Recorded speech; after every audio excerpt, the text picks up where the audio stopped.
What is up, everybody? Welcome to another episode of Limited Resources. This episode number 821.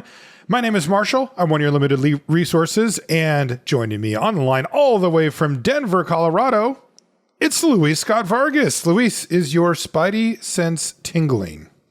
Oh, it sure is. We're recording here right during early access, so actually 3 drafts deep before the common and common review, which is not typically how it goes, but I think it's going to be, somewhat useful at least. Yeah, definitely helpful, especially just because of the big picture view on how we're going to be drafting this set, which we'll talk about in just a minute. This is the set review for a Spider-Man set. So we are going to do the commons and uncommons today, and then next week's show will be the rares and mythics. There's not quite as many cards in this set as normal, around a little over half as many as we'd normally get, but we're still going to go through each and every one because, hey, this thing's coming out. It's coming out on paper and on digital, even though it has a different name and different card names on digital.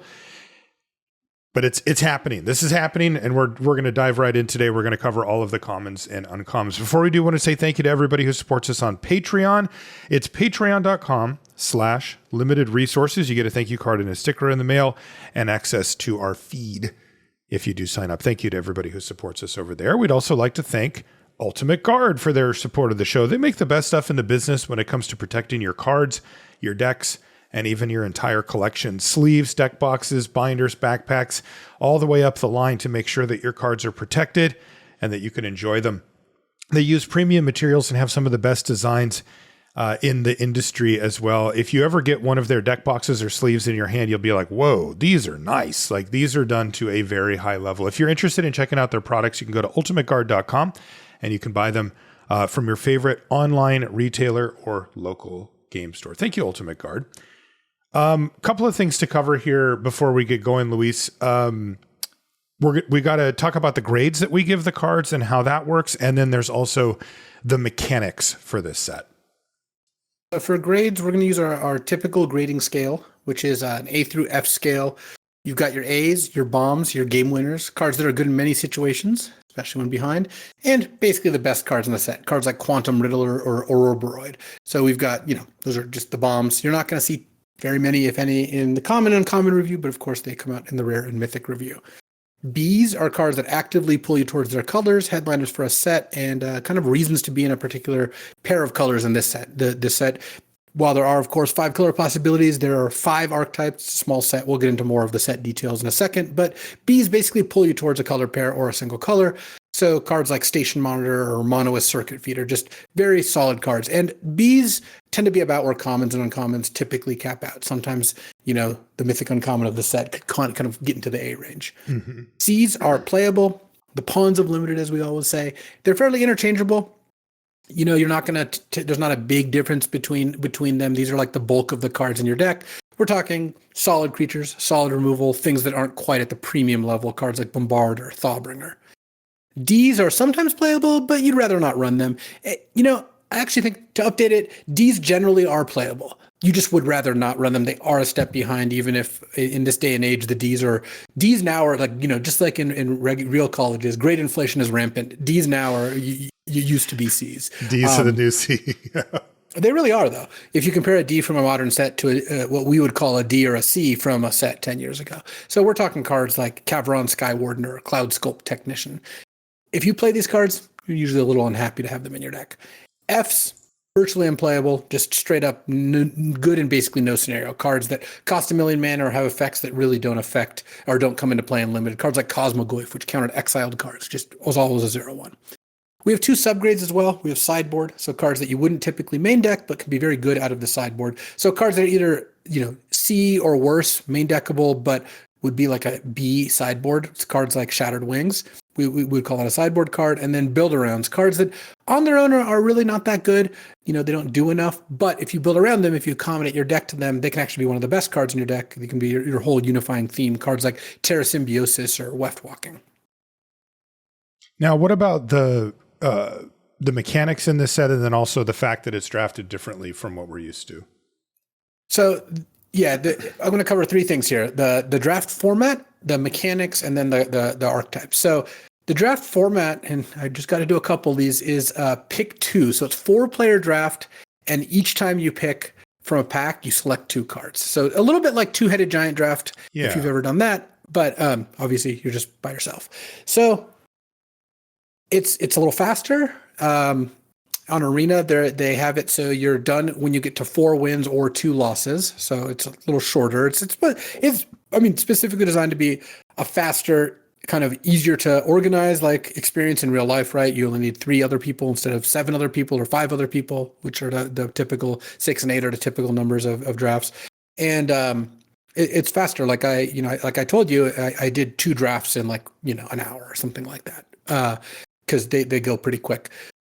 The implications of this, the biggest one that I've seen is that gold cards and synergy cards are less risky to first pick. Because imagine a world where you're like, do I want to first pick, to go back to Edge of Eternity's Station Monitor, a really good blue-white uncommon, or one of the better commons? Let's just even say Cryogen Relic. Mm-hmm. The best common. Station Monitor was a little better than Cryogen Relic if you ended up in blue-white. The debate, of course, is do I take a card where I'm less likely to put it in my final deck? Because you take a blue-white card and the next pack has a really good black card, you might just be off it. Or do I take a blue card, which is a little bit less good, but is a way more likely to make my deck? Because in that scenario, you take the black card and you go blue-black. Well, in pick 2 draft, you can mitigate that risk a pretty decent amount. The dream scenario is you first pick a blue-white rare and a blue-white uncommon and you're just set. But even in the scenario where you take, let's go back to that example. You take in pick 2, you would take Station Monitor and Cryogen Relic, and you just have more of an inroad into blue, which makes it more likely you're going to want to play Station Monitor. Or in the case of a synergy card, let's say in Spider-Man here, Spider-Man / Through the Omenpaths. Right. We'll get to that too. It's a complicated set. For a small set, I'm glad it's a small set because we've got a lot of little add-ons here to talk about. Let's say you're drafting Spider-Man, you could first pick a spider build around plus a decent spider, and you'd be a lot more likely to get to play both cards. Like you're a lot more confident this will work. So I don't really have a verdict on pick 2 draft as a whole. I will say from the competitive side, we have a little bit of a clue, which is they chose to run this Pro Tour as Edge of Eternity's 8-player draft instead of Spider-Man pick 2 draft. So doesn't necessarily mean everything, but it does mean that they decided on the biggest competitive stage, it might be too risky to showcase this format or have it not turn out. That said, I'm sure my drafts were totally fun. They didn't seem that different in terms of the whole play experience. The draft was a little different. I had a draft where I got to first pick 2 good black rares. That was awesome. You're just like, why? You're just like, wow, we are doing it. And yeah, we'll learn more about that. I'm sure by next show we'll have a lot more information. Next up, we've got the archetypes and mechanics. So there aren't as many new mechanics, and there are not as many archetypes. This is a small set. It's designed. Partially, the reason they're doing this new draft format is because it is a smaller set. It's 100? What's the entire set size? I think we said 180, like 180 cards or something like that, 186 or something, compared to about 300 from a typical set. So fewer mechanics, and they have the 5 allied color pairs as archetypes. Just the classic, blue white, blue black, red black, white green, red green, and really only 2 new mechanics. So. The first one is web slinging. So this is a mechanic that appears mostly on creatures, but it is actually on a couple spells and a land, I think. Web slinging is a cost, and you can cast the spell for that cost if you also return a tapped creature you control to its owner's hand. So the most simple one is Spider-Man Web Slinger. It's 2 and a white for a 3/3. It's a legendary creature at common, which is actually kind of new, but 3 mana 3/3 with web slinging for a single white. What it means is you can cast it as a 3 mana 3/3, or if you have a tapped creature, you just pay 1 mana, return that creature. So that makes cards like City Pigeon, a 1 mana 1/1 flyer, really good because you get to kind of enable your web slinging very reliably and early in the game. Web slinging is also good with enter the battlefield effects. You attack with your ETB creature and you get to bounce it back to your hand and all that. Note that web slinging is still sorcery speed if the card is on it is sorcery speed. So your creature generally is going to have to survive combat in order to be web slung. So you got to keep that in mind. That's why the 1/1 flyer is very good.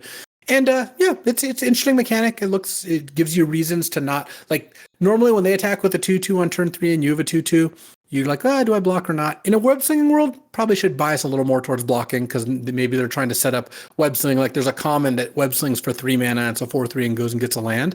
Well, that card's really good to play on turn 3, so you don't want to let them do that if you can avoid it. Okay. The next new mechanic is Mayhem, which is not even really a new mechanic. It's just Madness, but cleaned up. So what Mayhem says is you can cast this card from your graveyard for its Mayhem cost, which, again, typically cheaper than its normal cost, as long as you discarded it this turn. Timing rules still apply, which means that a sorcery or a creature with Mayhem, you still have to cast when you couldn't cast a sorcery or a creature, but you have until the whole end of turn. So let's say you've got, a creature that says like a discard a card to give +1/+1 menace. It's a decent creature. You give it menace, discard a Mayhem card, and then you can cast it right away, or you can just attack first and cast it second main phase if you want. There's reasons to do both those things. So Mayhem gives you a reward for discarding, and there's obviously plenty of discard outlets as well. So kind of an interesting mechanic, much, much more clean rules-wise than Madness. Madness is a mess, so not surprised that they updated that. There's Connive, which if you remember from Streets of New Capenna, it's, target creature connives, draws a card, and then you discard a card. And if you discard a non-land card, you put a +1/+1 counter on that creature. A lot of obvious overlap with Mayhem there. More discard outlets is more stuff to do. But Connive, it just kind of plays pretty simply. Cards that have Connive are decent. It's good to connive onto your creatures. Note that if you target one of your creatures to connive and then they kill it, you won't get to connive. So you gotta worry about that. There are modal double face cards that transform, but I don't really count this as a new mechanic. What I mean is, and these are also at high rarity. So, you have cards like Peter Parker, which is like 2 mana, 0/1 that makes a 2/1 spider, and you can pay 4 mana to transform it to its next side, but you can also just cast that next side. So that's like the new thing is basically the way these cards work. These are all like secret identities. So you can cast them for their secret identity, Peter Parker, Gwen Stacy, whatever. Pay the mana to flip them into their spider side or their villain side or whatever. Or you can just cast the villain side or spider side, the big multicolor side. So again, these cards, there's not like a unifying theme to these or a way to build around them. You just have to look at each card and decide what to do with it. They're all powerful. They're all high rarity. You'll be happy with them in their deck. They're I think almost all 3 colors. So on one monocolor on the secret identity side, 3 colors on the other side. And then there's Modified is back. That's where a creature's modified if it has an equipment, an aura, or a counter on it, and then it rewards you for having modified things. I didn't really like this mechanic when it was in, Kamigawa Neon Dynasty, but we'll see if it has like a better run here. I mean, it's fine. It just, I'm generally just not that impressed with +1/+1 counter equipment aura themes in general. Those are just hard to get right. I'm not saying that they've done like a terrible job. It's hard because those intrinsically are not a good thing to be doing in Magic. So hard to kind of get it to a point where people want to be doing it. It's also hard to reward people for doing it because if you're already doing that, you're probably doing good stuff. Like it's a one you don't want to pile on. You have 3 creatures with a +1/+1 counter on it. Like what more do you need to give someone for them to do that? And then, of course, as we go through the set, I touched on this slightly before, but online, the digital version of this is Through the Omenpaths. It's not Spider-Man legally, and specifically legally is not. That was part of just like the agreement with Marvel, which means that in paper you're playing with Spider-Man and you're playing with Peter Parker and Gwen Stacy and whatnot, and in online, like Sun Spider Nimble Weaver actually turns into Serena Bargain Spinner. Morbius, the living vampire, turns into Tyrlia, Entropic Hunger. So it's a Magic themed set, and it's trying to preserve the flavor when it can, because functionally, mechanically, these cards are exactly the same. And I don't believe there's any diversion there. And like all the cards that are spiders or refer to spiders still do. They're just Magic themed spiders instead. So you've got, instead of a Scarlet Spider Kane, it's Kivney Orbweaver, which is still a spider. So what we're going to do for this set review show is Marshall is going to read the Spider-Man name and then the Omenpaths name. We're generally going to be using the Spider-Man names when we talk about the cards. At least we're going to start there. We're open to feedback. We're going to see how this evolves. We know a lot of our listeners play a lot of Arena. That's totally fine. A lot of people play in paper too. The Spider-Man cards are much cooler. I'd rather talk about the Spider-Man cards than the Magic cards, if all things being equal. And our intrepid producer Jeff is going to put up the Spider-Man card, then it's going to fade into the Omenpaths version as well for those who are looking visually. So that's what we're going to do to try to accommodate that. There's no ideal scenario here, just because it's a lot of extra kind of nonsense for the business reasons that everyone's hands are tied in this regard. So that is just how it is. Yeah. And I think we're ready to review some cards. I don't know about you. Yeah, let's get in. Let's jump into some of them. There are a subset of gold cards in Uncommon. I didn't do mechanics. Sorry. Almost there. Our draft archetypes. Right. I wasn't quite ready. Let's go through those. So blue-white is modified, as I mentioned. So it has cards that care about you modifying creatures, ways to modify them, etc. Blue-black is Villain's Connive. So it's got a lot of villains, which is a creature type that really does matter in the set. And in my first drafts, I drafted blue-black, red-black, red-black. Villains were pretty easy to pick up. And they also have Connive going on, which kind of overlaps with Mayhem, which is the black-red theme, which is cards that you discard cards and cards with Mayhem. Pretty classic. Red-green also pretty simple, and you can kind of see where the set's aimed a little bit with all this. Red-green is large spells. That's literally what they said. You cast spells with mana value 4 or greater. Let's do that. And then green-white is web slinging. These are the Spider-Man and friends are swinging to save the day. So a lot of cards that with ETBs and returning and some creatures that are easy to enable web slinging. So those are your 5 ally color pair mechanics. Our experience in sets like this, like Strixhaven, for example, or Ravnica, it's not usually great to color outside the lines. You don't really want to be red-blue very often, black-green very often.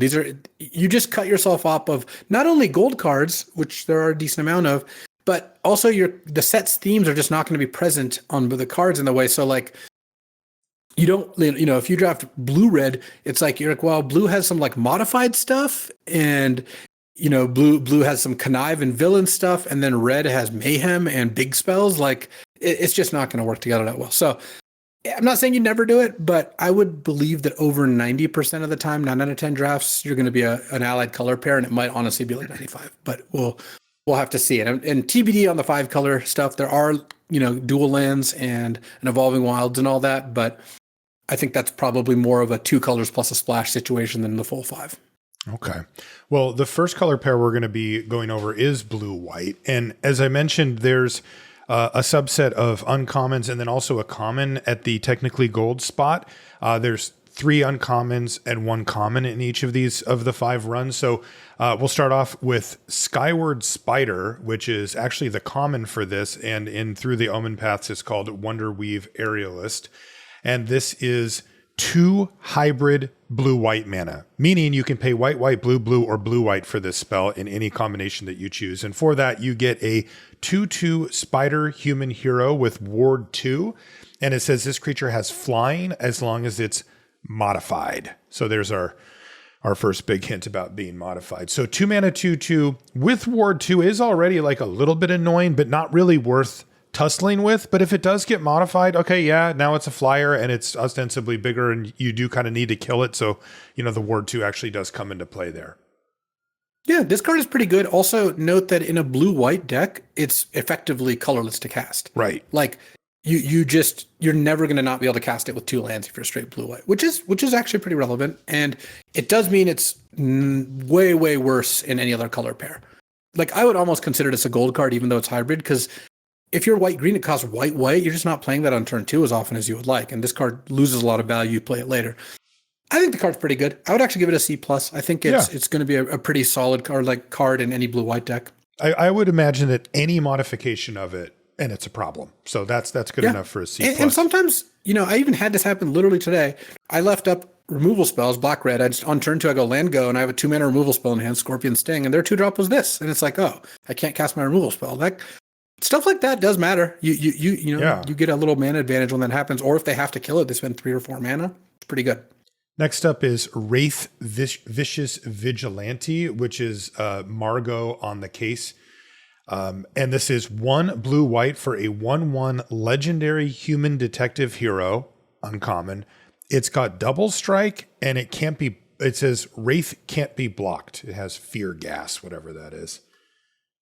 So it's not 1/1 unblockable double strike. So it kind of implicitly wants you to modify it because it has double strike and it's unblockable.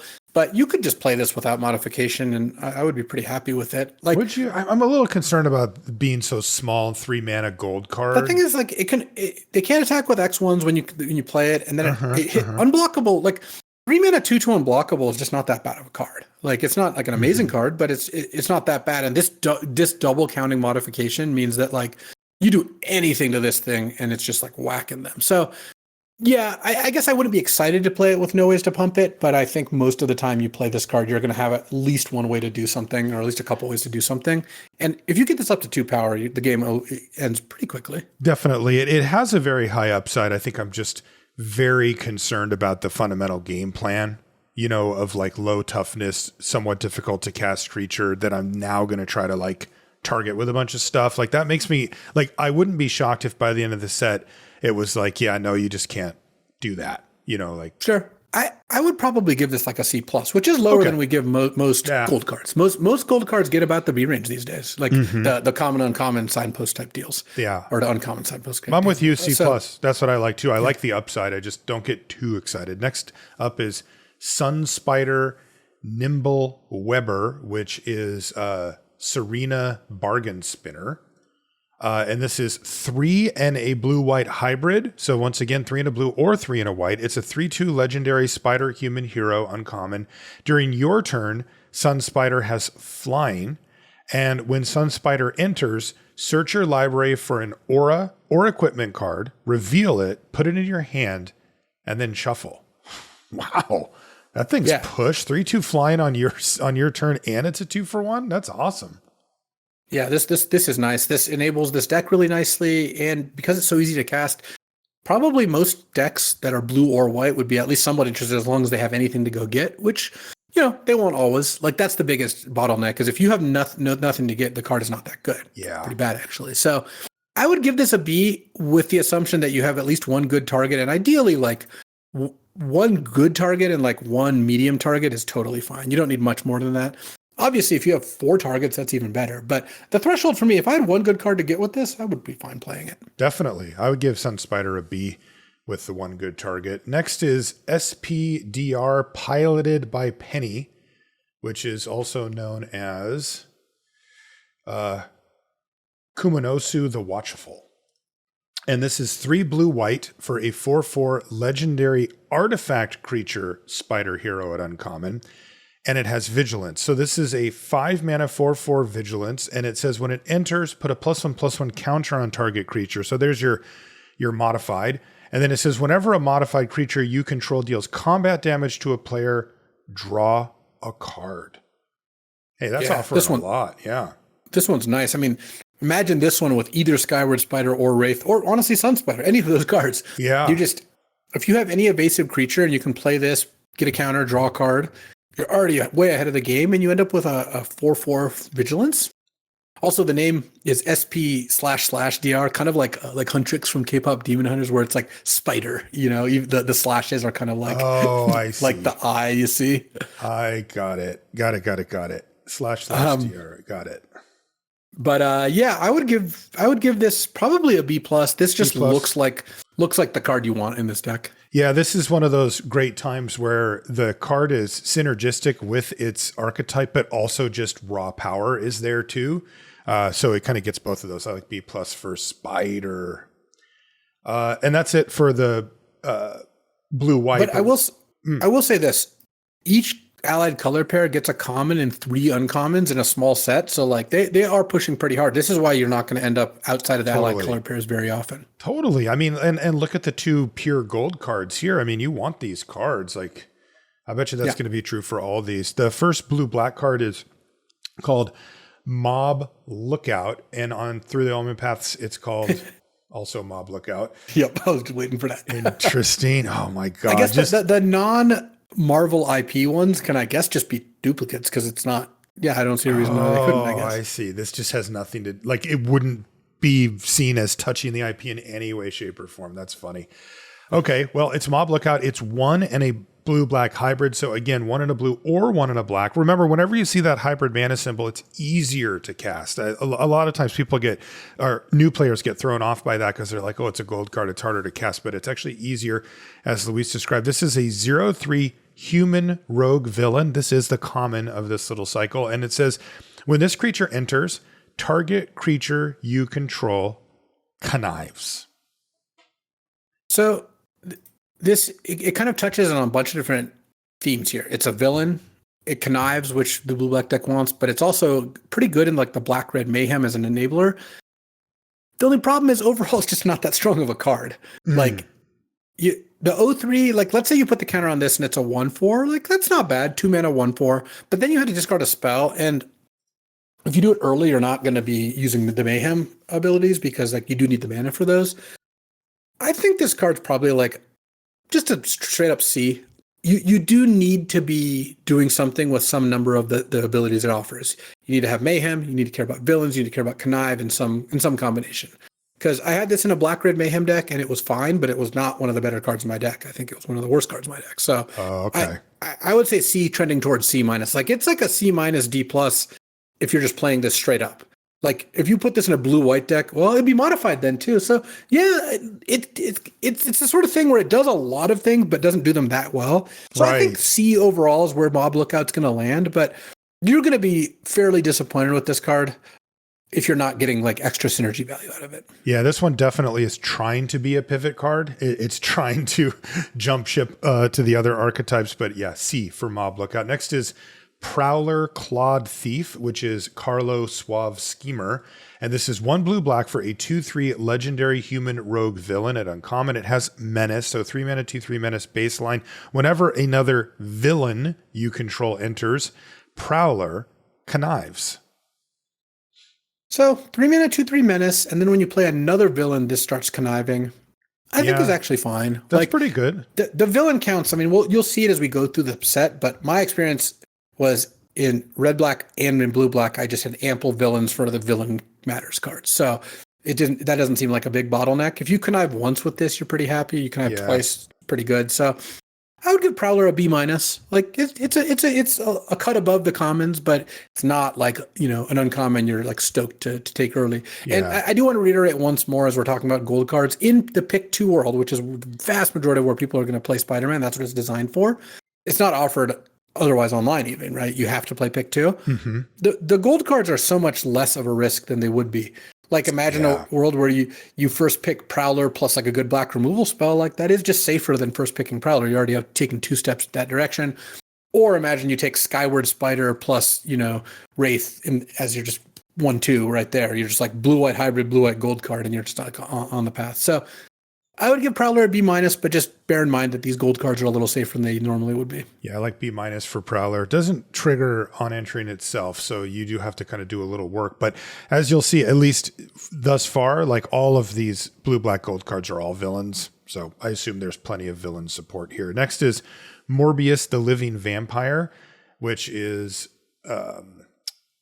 Tyrell Entropic Hunger, which is 2 blue black for a 3/1 legendary vampire scientist villain at uncommon. It has flying, vigilance, and lifelink. 3/1 flying, vigilance, lifelink for 4, and then it has an activated ability. You can play blue black, exile this card from your graveyard. Look at the top 3 cards of your library, put one of them in your hand and the rest on the bottom in any order. Holy smokes. Oh yeah, it is definitely Morbin time. I mean, like you play this, they have to trade off for it. It has lifelink and flying and vigilance, so it's like you play this. If they don't attack into it, you just attack them for 3, and they're not going to attack you back. They're not going to kill it. Like you're just going to drain them for 3 a turn, and then once you trade for a card, you just pay 2 mana and get to cast Anticipate out of your graveyard. That's crazy. Awesome, and it's great to discard or self mill. And I can do that Anticipate thing anytime I want.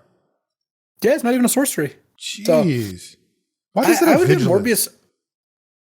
The vigilance part's a little weird for me. Yeah, I don't really get it, but anyway. I would give Morbius a B plus. B like plus. This is actually like close to A range. It's not quite there, but it's not that far off. I mean, imagine you play this on turn 4 and trade for their 4-drop when they attack, or even their 3-drop. Let's say you traded, you're up 3 life, so it's giving you a little wiggle room, and then you just cast Anticipate from your graveyard and find something else.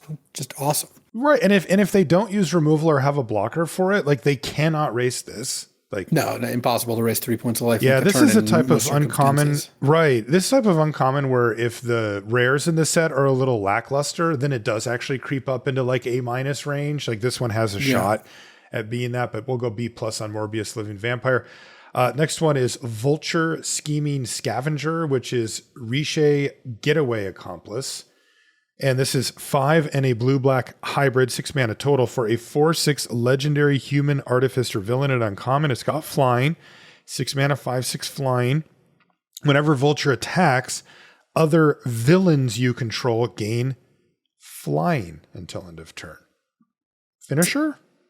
Yeah, solid finisher. I initially thought that like a blue black deck wouldn't really be in the market for this, but I had this in the blue black deck I drafted, and it was pretty solid. It's relatively hard to kill. I mean, there's a decent amount of removal in the set, so it will die some of the time, of course. And if they don't kill it, you're usually giving at least one other thing flying, and it's a 4/6 flyer itself. So, I don't typically advise people slam 6 drops early in the draft just because you usually find something to do with that much mana. But I would give Vulture, I think, a C+. I don't think I'm quite ready to crack into the B range. There will the upside on this is high. There will be games where this is like an incredibly dominant card, but it does cost 6 mana and it doesn't have an ETB, and you have to have other creatures to get value out of the trigger. So all that told, I think I like C+ for this, but it's nice to have. Yeah, other villains specifically too. Yeah, I think the question is just, does blue-black have a gap where it needs a finisher like this? And if this is the case, then this is going to be sought after. And if it's not, if finishing the game isn't the hard part, then I think we'll see Vulture not see that much play. Next is the red-black color pair, and our first card is Pumpkin Bombardment, otherwise known as Knife Trick. And this is 1 mana. It is red or black, and it's a sorcery at common. And it says, as an additional cost to cast this spell, discard a card or pay 2. Nice. And it does 3 damage to target creature. So you can pay 2 in a black or 2 in a red to do 3, or if you're mayheming specifically, or if you just have to do it for cheaper, you can discard a card and just pay the 1 mana. Nice. Pumpkin Bombardment's great. Like, that's cool. The fail case being 3 mana sorcery speed deal 3 is just, you're not really complaining about that. That's not above the curve, but it's firmly on the curve. Like you spend 3 mana and you kill something that probably costs 3 mana, sometimes 4 mana. And then the discard part is a huge upside in red black or in any deck that has red or black cards, because you can still just play single color mayhem cards, in your red green or blue black decks. So this looks like a pretty safe card to take early, and of course does get better with mayhem. So if you have 0 mayhem stuff going on, sometimes you'll still discard a card because it's just like, it's turn 6, I need to spend all my mana, I play a 5-drop, play this, discard my last land, and just try to hope that's good enough. And so I think if you have no mayhem cards in your deck, this card is probably about a C. It's just about what you'd expect out of a decent common removal spell, not one of the better ones, but it's just an okay one. If you have mayhem cards, this card goes up to like C+, maybe even B-, depending on what your deck looks like. A 1 mana card enabling mayhem is really nice, because the cheaper the discard outlet, the more likely it is to have everything work the way you want it to work. Right, and this one's killing something and punching up too. I mean, that's also incredibly safe to first pick or early pick, because you just need to end up in red or black, and it's just fine. So overall, I would still give Pumpkin Bombardment a C+, but I do think it's a card that has room to go above that and is a very reliable C+. Like it's not often going to be much worse than that, just based on how easy it is to slot in your deck. Next is Scarlet Spider Kane, which is also Kinvi Orbweaver. This is straight up black-red. So just 2 mana for a 2/1 legendary spider human hero at uncommon. It has menace, and it says when it enters, you may discard a card. If you do, put a +1/+1 counter on him. And then it also has mayhem. For just 1 mana, it's either black or red, so it's a black-red hybrid, but it just costs 1 to mayhem in Scarlet Spider. Yeah, I want to see someone who's got the bravery to put this card in their blue-black deck and can only mayhem it into play. Yeah. But I think that actually could be fine. Blue-black connive might be able to do that. In red-black specifically, this card's a B. It works on either side. It's a discard outlet or a payoff for discarding. It's 2 mana, which often is going to be a 3/2 with menace. And I think overall, like, it just does a bunch of different stuff, and all of it's pretty good. So I like B for Scarlet Spider. Like, if you're in red-black, straight red-black, you're just going to have some amount of mayhem cards in your deck. It's hard to avoid that. So this card is really nice on either side of those. And if I Pumpkin Bombardment, discard Scarlet Spider, pay the thing, I could just two turn 2, or for 2 mana, I could kill the thing and get Scarlet Spider the same exact team. I mean, that's just, oh yeah. These turns are going to be very swingy. These mayhem turns. Board might look one way, and by the time it comes back to you, it's a little different. I mean, there's a mayhem 3 mana deal 4, but mayhem cost is 2, and already I've gone Pumpkin Bombardment, discard that card, 3 mana, kill 2 things. I mean, it can go fast. So I like B for Scarlet Spider Cane, which brings us to Shriek Troublemaker. That's a very clever name, which is also Crash Reckless End Rider. It's a 2 and a red-black hybrid mana, so 3 mana total. It's a legendary creature, mutant villain, and it's a 2/3. It's an uncommon. It's at the beginning of your first main phase. You may discard a card. When you do, target creature can't block this turn. And it has Sonic Blast. Whenever a creature an opponent controls dies, Shriek deals 1 damage to that player. So dang. You're not really into discarding a card to make something unable to block unless you're mayheming, of course, in which case it's another 0 mana way to enable that. You do have to wait a turn, though, because the turn you cast this, you're not getting that trigger. But it also pings them for 1 whenever something dies. It's a very aggressive card, which I think lines up nicely. And I would give Shriek probably a C+. If you're not mayheming, this card is a lot less impressive. I mean, if you just have 2 lands in your hand and, they've got the 1 good blocker, but everything else is bad, you're just of course, you're probably going to just ship it, especially since the other text really rewards you for getting them down to like 7 life, and you can start whittling away with that. Yeah, forcing trades where their 1 blocker's not good. I think that blue-black might be interested. I doubt red. I doubt red-green is going to be interested. I'll go B- on Shrek Troublemaker. That thing just seems really annoying, like kind of a must kill. Last one for red-black is Green Goblin Revenant, otherwise known as New Ensumi Career Criminals. And this is 3 black-red for a 3/3 legendary human, goblin human villain at uncommon. It has flying and death touch, and whenever it attacks, you discard a card, then draw a card for each card you've discarded this turn. So it rummages on attack, but you could even get a little bit of card advantage going if you were doing an additional discarding. Right. If like pre-combat, you're like, okay, Pumpkin Bombardment, discard a card, attack, discard a card, draw 2 cards. And that's great. You don't need to do anything more than that, especially since the base ability of discard a card to draw a card is not bad. And then it's a 3/3 flying death touch for 5 is okay stats. It's okay. I think overall, and obviously it's a mayhem enabler. I think overall I would give Green Goblin a B, but it's a little bit vulnerable. Like the turn you cast it, you're really hoping you untap with it. Definitely. But it has some good upside there too. Kind of in the middle on the stats though. That moves us to red-green. Our first card is called Rhino. Team of big spells. Big spells, which is Rhino's Rampage, both here and through the Omenpaths. It is red-green hybrid, so 1 mana for a sorcery at uncommon, and it says target creature you control gets +1/+0 until end of turn. It fights target creature an opponent controls. When excess damage is dealt to the creature an opponent controls this way, destroy up to 1 target non-creature artifact with mana value 3 or less. If this sounds familiar, this is one of our preview cards. Yeah, it was my pick for one of the worst designs in the set. Convoluted, just 17 conditions. It's a fine card. Like, it is a fight, and we don't get that many fights that don't come with a toughness boost these days. We really don't, if you look at it. No, it's all bites or toughness boost fights. Right. Yeah. So watch out for that. Your 2/2 that fights their 3/3 will die. Mm-hmm. But, sometimes you'll pop a random artifact that's it, artifact, not even enchantment, just artifact. So I think Rhino's Rampage. Luis, sorry, non-creature artifact, please. Yeah, mana value 3 or please. This is like actually, guys, just at home with this card. I really think, anyways, they could have done better here. In red-green specifically, I know it's hybrid. You could play in a lot of decks. In red-green specifically, it's probably pretty good. I think that, or in green-white, where you just get big creatures.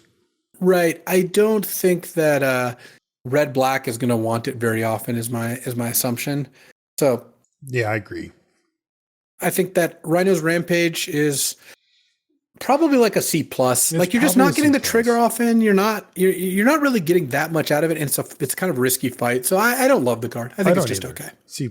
Next is Spider Manifestation, otherwise known as Spider-Man infestation. Oh, got it. Yeah. Didn't see that. That's funny.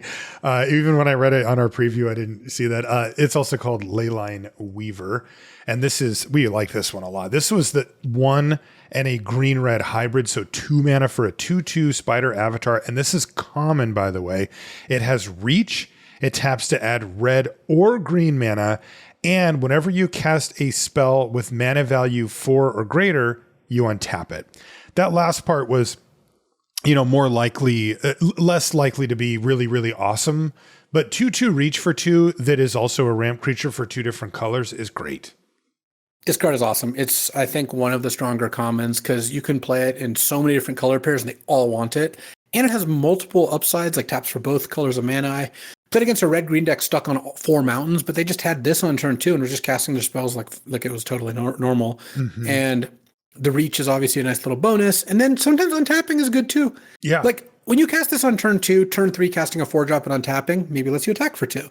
Later in the game, it might let you just have an efficient turn. You start the turn with 6 mana. You're like, play a 4-drop, play a 3-drop. This thing tapped for 2 mana. Yeah. So I just give a B to Spider Manifestation. I think it's just a good card. So you give Spider-Man a B, Infestation. Next is Craven Proud Predator, otherwise known as Dreadfang, Loathed by Fans. And this is 1 green red for a star 4 human warrior villain. It's a legend and it's uncommon. It's got vigilance and it has top of the food chain. Craven's power is equal to the greatest mana value among permanents you control. So it starts off as a 3/4 minimum. It looks at itself, which is a pretty big power boost, as it were. Yeah. Because there's just you're never missing on this. Like a 3 mana 3/4 vigilance isn't amazing, but at what point does it become amazing? 5/4. Yeah. At that point, you're very happy with it. And even if you go turn 3 this, turn 4 4-drop, attack for 4, that's also pretty good. Vigilance is a slight nerf in this set because you can't web sling with the creature. But right. I think that overall, I don't really like. Obviously, this ties into the red-green theme because it's just like play big things. This is just not a build around uncommon. It's just a card you can put in your deck. Obviously, you do need to have other permanents to make sure it works. But I would give Craven probably like a B-. I mean, it's pretty big. 3 mana 3/4 is not bad, and then it just grows over the course of the game. Maybe C+. I don't know. Yeah, I'd go C+. I feel like just raw power and toughness is kind of a tough sell these days. Like you really want an ETB. You want a little more than that. Last one for the red-green color pair is Rhino Barreling Brute, which is also called Zcow Predation's Shadow. And it is, well, it's expensive. I just want to say real quick, I understand why they did the Omenpaths thing, but the Omenpaths things look so bad compared to the Spider-Man ones. And I think in part it's because the Spider-Man ones were designed to be these were the cards were designed to be, which makes sense. You want to put all your juice in the actual like Spider-Man set. And then they had to find fits like secondarily, which doesn't necessarily mean they're going to be bad, but in comparison, it's just like, aren't they so much less cool? Don't they just sound like, definitely, I don't know. It's tough. I'm just looking at like, wow, Rhino Barreling Brute, how cool. And then it's like Zcow Predation's Shadow. Right. Oh, wow, that's so much less cool. It is a lot. Yeah. It also does feel a little boilerplate, just a little like generic magic name guy, Kind of was the idea. But anyways, as for the card itself. Rhino is 3 red, green. So total of 7 mana for a 6/7 legendary human villain at uncommon that has, vigilance, trample, and haste. So 7 mana, 6/7 with those 3 abilities. And it says whenever it attacks, if you've cast a spell with mana value 4 or greater this turn, draw a card. It counts itself? This card is nice. Also, I think the reason a lot of these villains have vigilance is so you can't web sling them. Like these are not web sling compatible. Like Spider-Man doesn't work with these guys. That's the only thing I can think of. That's funny. I mean, you literally just said it, right? Just like he doesn't. That's really funny. That's really funny. Is that why the blue-black one has it too? Yeah. Craven, Rhino, Morbius. Nope. Oh, these are all the villains. Yeah, you're right. That's really funny. But somehow these villains all have vigilance, which is normally this like I stand. I mean, Rhino looks great to me. Amazing. I would typically expect this to be a rare. This looks like a rare. Slam this, hit them for 6, draw a card, and then it's got vigilance, so they need to kill it if they want to attack you back. And if somehow you untap with this, then you just cast another 4-drop and attack with it and draw another card, and I assume you just win the game at that point. Right. Also, 7 toughness on a card like this is really nice. There are many board states where they just simply won't have enough to even put a multi-block on Rhino, because, you know, you really do want to play this and attack with it the turn so that you get the card straight away out of it. It's not quite an ETB ability, but it's, you know, one step away from that. And but presumably you've tapped out to do that. And if your opponent goes shrug and puts 3 blockers in front of it, you get to kill 2 of them. Look, you're not going to be unhappy with that exchange, but they at least had some way to get this thing off the board without that instant speed removal spell. 7 toughness makes that hard. This thing's a handful.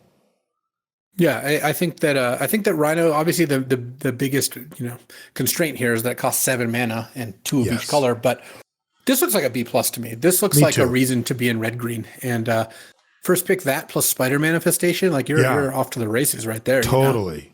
You know? Man, what a hammer blow for the end of the game. B+ for Rhino, Barreling Brute. Last color pair is green-white, and our first card is called Gallant Citizen, which, yes, it is in fact called that on Through the Omenpaths as well. It is 2 green-white hybrid. So 2 mana, and they can be green, green, white, white, or green, white. And it is a 1/1 human citizen at common, and when it enters, draw a card. Oh, this is exactly like that blue green dude from Blue Burrow. The frog. The frog. I don't remember the name anymore. But the one that the pond something. Yeah. Pond Prophet? Yes, Pond Prophet. Yeah. The one we would never pass. Gallant Citizen looks really nice.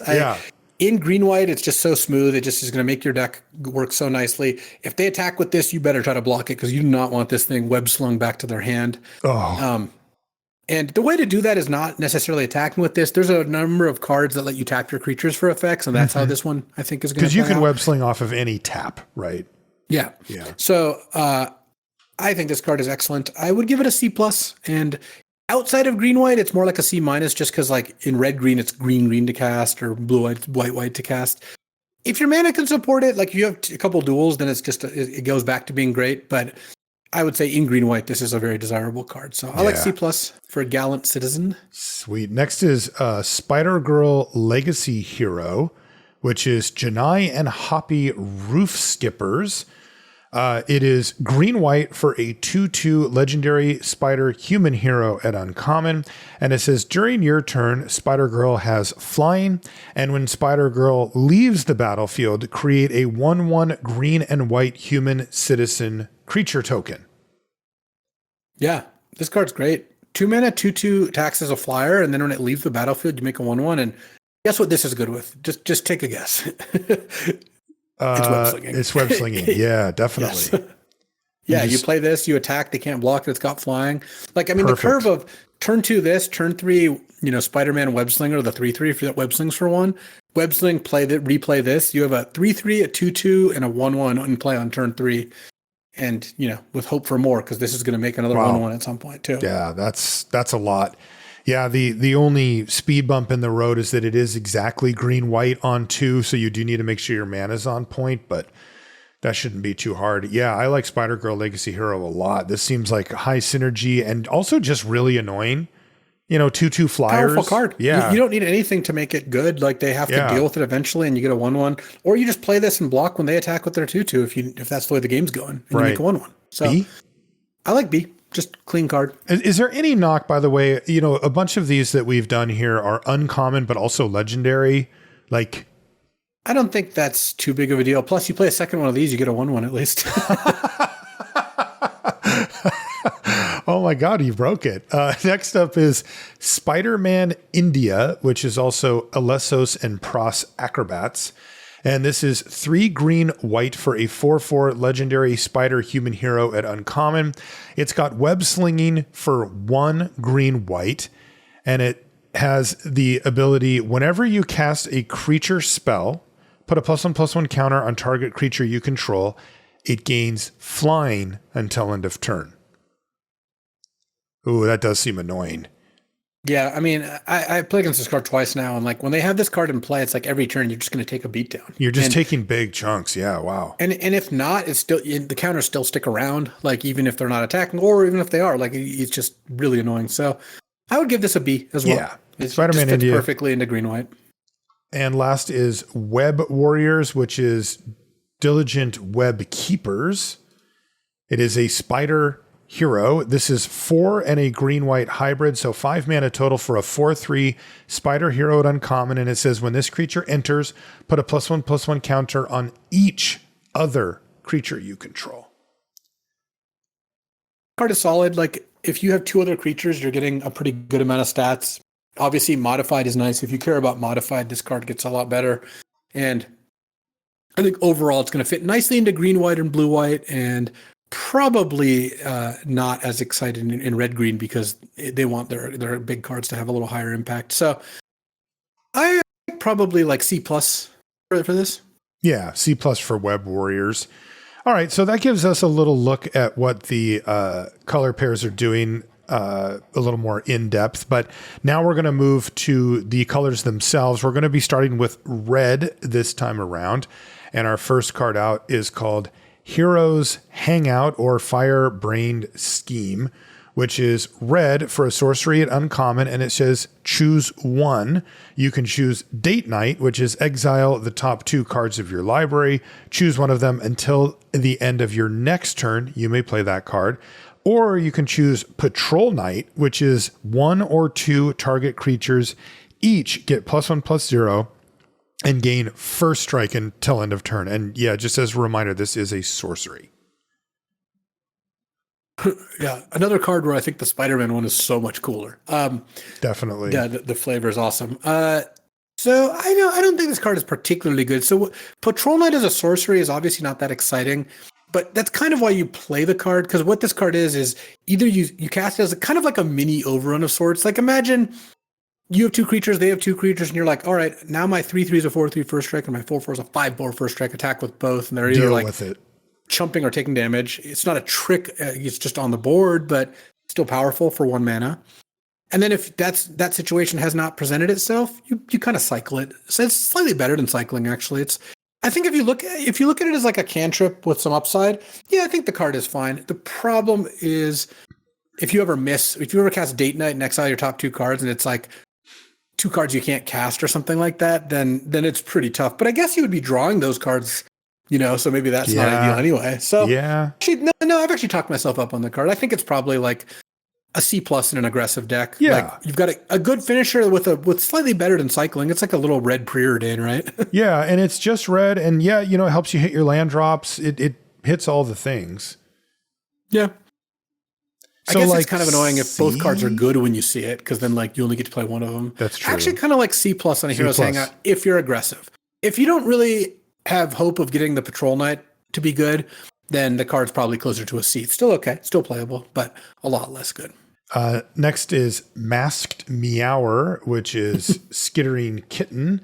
This is red for a 1/1 Spider Cat hero at common. This one has haste, and it has the ability discard a card and sacrifice this creature, draw a card. So this card is straight up not playable if you're not doing mayhem stuff. Right. Because 1 mana, 1/1 haste that lets you cash in this plus another card to get a card, not good. However, if you are mayheming, then it's basically like you get to cycle this because you get your card back, and the discard isn't a cost because you actually want to do that. And you get a mana discount. So like there's a 4/3 for 4 with Mayhem 2. Like turn 1 this, turn 2 that is a pretty good curve. So I think this is a C in a Mayhem deck and a D outside of it. Yeah, pure enabler for Mayhem. Next up is Shock, which better just be the same. It is. If they change that one. Anyway, it's red for an instant at common, and it does 2 damage to any target. Sure. I mean, sure. It's good. I would give it a C+. I would start at C+ as well. Shock is format dependent. It really is. You know, some of them, it ends up being one of the better removal spells in the set because what you're worried about is cheap creatures are not getting beaten down. But there are more mid-rangey formats, you know, think Edge of Eternities that we're coming off of, where a card like Shock would suffer because that isn't really the problem that you're trying to solve. It's almost always a card that you'll put like at least one copy of in your deck, even if it's a little slower because there's still targets around. But there are formats that really love Shock and some that are like, sure. But I would start at C+. Yeah, I like C+ for Shock. Angry Rabble is next. It's also known as Galvanized Workforce. Okay. It is 1 and a red for a 2/2 human citizen at common. It's got trample. And it says, whenever you cast a spell with mana value 4 or greater, this creature deals 1 damage to each opponent. And you can pay 5 and a red to put 2 +1/+1 counters on this creature at sorcery speed. So that's an interesting little comment. I like this card. I've played with it a few times now. In 2 red-black decks, and it basically is just like on turn 2. Neither ability is really that close to coming into play. Actually, none of the 3. The trample doesn't matter. The ping doesn't matter for at least a couple turns, and then you're obviously far away from the pump spell. But on turn 2, you really just need it to be a 2/2 to block their 2/2 and stop them from web slinging or trade off, whatever. And then you'll get a ping or 2 in the mid game. And then in the late game, all of a sudden, it just becomes actually a pretty good card. Yeah. When you got nothing to do, make it a 4/4, then make it a 6/6, and all of a sudden your 2-drop is just out of control. So I would still give Angry Rabble a C, but this is kind of what I like in a 2-drop. Good on turn 2. I would say this is good on turn 2 and decent later, and that's about all you can ask for out of a common 2-drop. Yeah. C for Angry Rabble. That's a cool design. Next is Hobgoblin Mantled Marauder. And this is Cam and Ferric Havoc Duo, which is 1 and a red for a 1/2 legendary goblin human villain at uncommon. It's got flying and haste. And it says whenever you discard a card, it gets +2/+0 until end of turn. Does this jive with Mayhem? Yeah, I mean... is Mayhem value? Is Mayhem aggression? I think Mayhem is more aggression than value. Okay, so this is good then. Yeah, I think so. I think this is a little bit like the Masked Meower, where if you would not describe your deck as a Mayhem deck, you should not put this card in your deck. But if you have like, you know, it's not like you need 10 Mayhem cards. If you have like 4 to 6 cards with Mayhem and like 3 or 4 discard outlets, this card's probably fine. You need it. If you average 2 damage a turn with this, then you're doing great. So if you play this hit for 1, next turn hit for 3, next turn hit for 1, next turn hit for 3, I think you'd be very happy with the card, especially since sometimes you can just like kind of go nuts with this, where you have one of those turns where you're like, you know, cast Pumpkin Bombardment, cast this other thing, and then sack my Meower and cast this other thing. This thing's hitting for 5, and you killed 2 of their creatures. Or totally. Whatever. Then that could definitely happen for sure. And I would also just say if somebody plays Hobgoblin on turn 2, like they're going to be annoyed. It's like take 1 right away, and you're like, okay, great. You know, how bad is this going to get from here? Is this thing just going to keep pecking away in the air? I like B for Hobgoblin Mantled Marauder. Yeah, build around B. You do have to have the deck for it. Next is Romantic Rendezvous, which is the same name. And Through the Omenpaths, it's 1 and a red for a sorcery at common, and it says discard a card, then draw 2 cards. Sorcery speed. Well, I was hoping there'd be something like this in the set. Yeah, if you're doing the Mayhem thing, this card's totally fine. If you're not, you know, this card's not that exciting. So it's kind of, again, it's a little bit like these other cards. This is more playable without Mayhem, so it's probably like a D+/C- if you have to just put it in your deck. But it's like a C in a Mayhem deck. It still costs 2 mana, so I was going to ask you about that. I have a grade. Yeah, you were talking about it with the pumpkins, that the 1 mana was really kind of a key point for you. Is 2 too much? Is it the threshold? It's not too much, but you're not really getting gains there. Because a lot of the Mayhem cards are like 5 mana, but 3 to Mayhem, you know, or 4 mana, 2 to Mayhem, or 3 mana, 2 to Mayhem, you know, like that's a common cost. But you know, or 3 mana, 1 to Mayhem, like the 2/2 flying flash creature. So I think that you kind of break even if you use this, but you're up a card because you got to just pay a 2 mana draw 2. That's pretty good. When you use a 1 or 0 mana outlet is when you really start feeling it. Like turn 1 cat, turn 2 play a 4/3 is like, oh, okay, that's good. So I think Masked Meower is quite a bit better in the dedicated Mayhem deck, but Romantic Rendezvous is a much more consistent card because it's not as bad as the cat when you're not Mayheming. So you're thinking C? I would just give it a C. Yeah. I think that's where I land. One play you're going to make with this sometimes, by the way, Marshall, It's turn 4. You have 3 lands in play and a 2-mana mayhem card in your hand. You're going to discard it and hope to draw a land in those 2 and then play a land and play it. Oh, yeah. And it's going to be so brutal when you do it. And when you do, you just always had it. And when you don't, it's like kind of game over. Oh, man. Next card is Taxi Driver, which is also called Full Throttle Fanatic. This is 1 and a red for a 3/1 human pilot. It is common and it has an activated ability. 1 tap, target creature gains haste until end of turn. I don't really like either side of this. Like 2-mana 3/1 is fine if you need a 2-drop. I don't want to spend a mana to give something haste. That like never works. And even the ones that are like free aren't even that good. No, like, and the 1 is a total game changer on that. I would give Taxi Driver a D. I don't think it's that good. Next is Electro's Bolt, otherwise known as Death Flame Burst. This is 2 and a red for a sorcery at common. It does 4 damage to target creature. But this is the Mayhem removal spell. You can Mayhem it for 1 and a red. So Electro's Bolt is less about the mana savings because 3 versus 2 isn't that big. It's more that if you discard this to pay a cost of something, you're getting some good value. So I think it's totally... I would give it a C+ in pretty much either world, whether you have Mayhem cards or not. Like you can just put this card in your red-green deck and it's fine. It's better than red-black. That's not, super controversial. So I would give it a C+, and maybe in a really dedicated Mayhem deck, it goes up to a B-. Okay. And remember, this is a sorcery, and that does still matter for Mayhem. You don't get to work around that like you did with Madness. Next is Molten Man Inferno Incarnate, otherwise known as the Infernus. This is 2 and a red for a 0/0 legendary elemental villain at uncommon. And it says, when Molten Man enters, search your library for a basic mountain card, put it onto the battlefield tapped, and then shuffle. Molten Man gets +1/+1 for each mountain you control. And when Molten Man leaves the battlefield, it takes it with him? Sacrifice a land. Doesn't have to be the mountain, technically. Yeah. This card has been really good. I think the card is quite strong because, yes, you will eventually give the land back, but it's an interest-free loan, baby. Yeah. If you cast this, you tap that mountain twice, up 2 basis points on that bad boy. Oh, that's incredible. Yeah. That is sweet, though. And it ramps you. You cast this on turn 3. On turn 4, you play a 5-drop. And this card is going to be like a 3/3 or a 4/4 a lot of the time and then grows even bigger in the late game. I would give Molten Man a B. I like the card a lot. I like B for Molten Man as well. Forces them to do something about it. Next is Spider-Gwen Free Spirit, known as Wardens of Silverweb Summit. This is 2 and a red for a legendary spider-human hero at common. It's a 2/3 with reach. And it says whenever Spider-Gwen becomes tapped, you may discard a card. If you do, draw a card. It doesn't look like it has flying based on the art of being suspended in midair. I guess that's the reach being covered there. Sure, yeah. So Spider-Gwen, I think, is fine. This is like a kind of on the bad side of playable. This looks like a D to me. Yeah.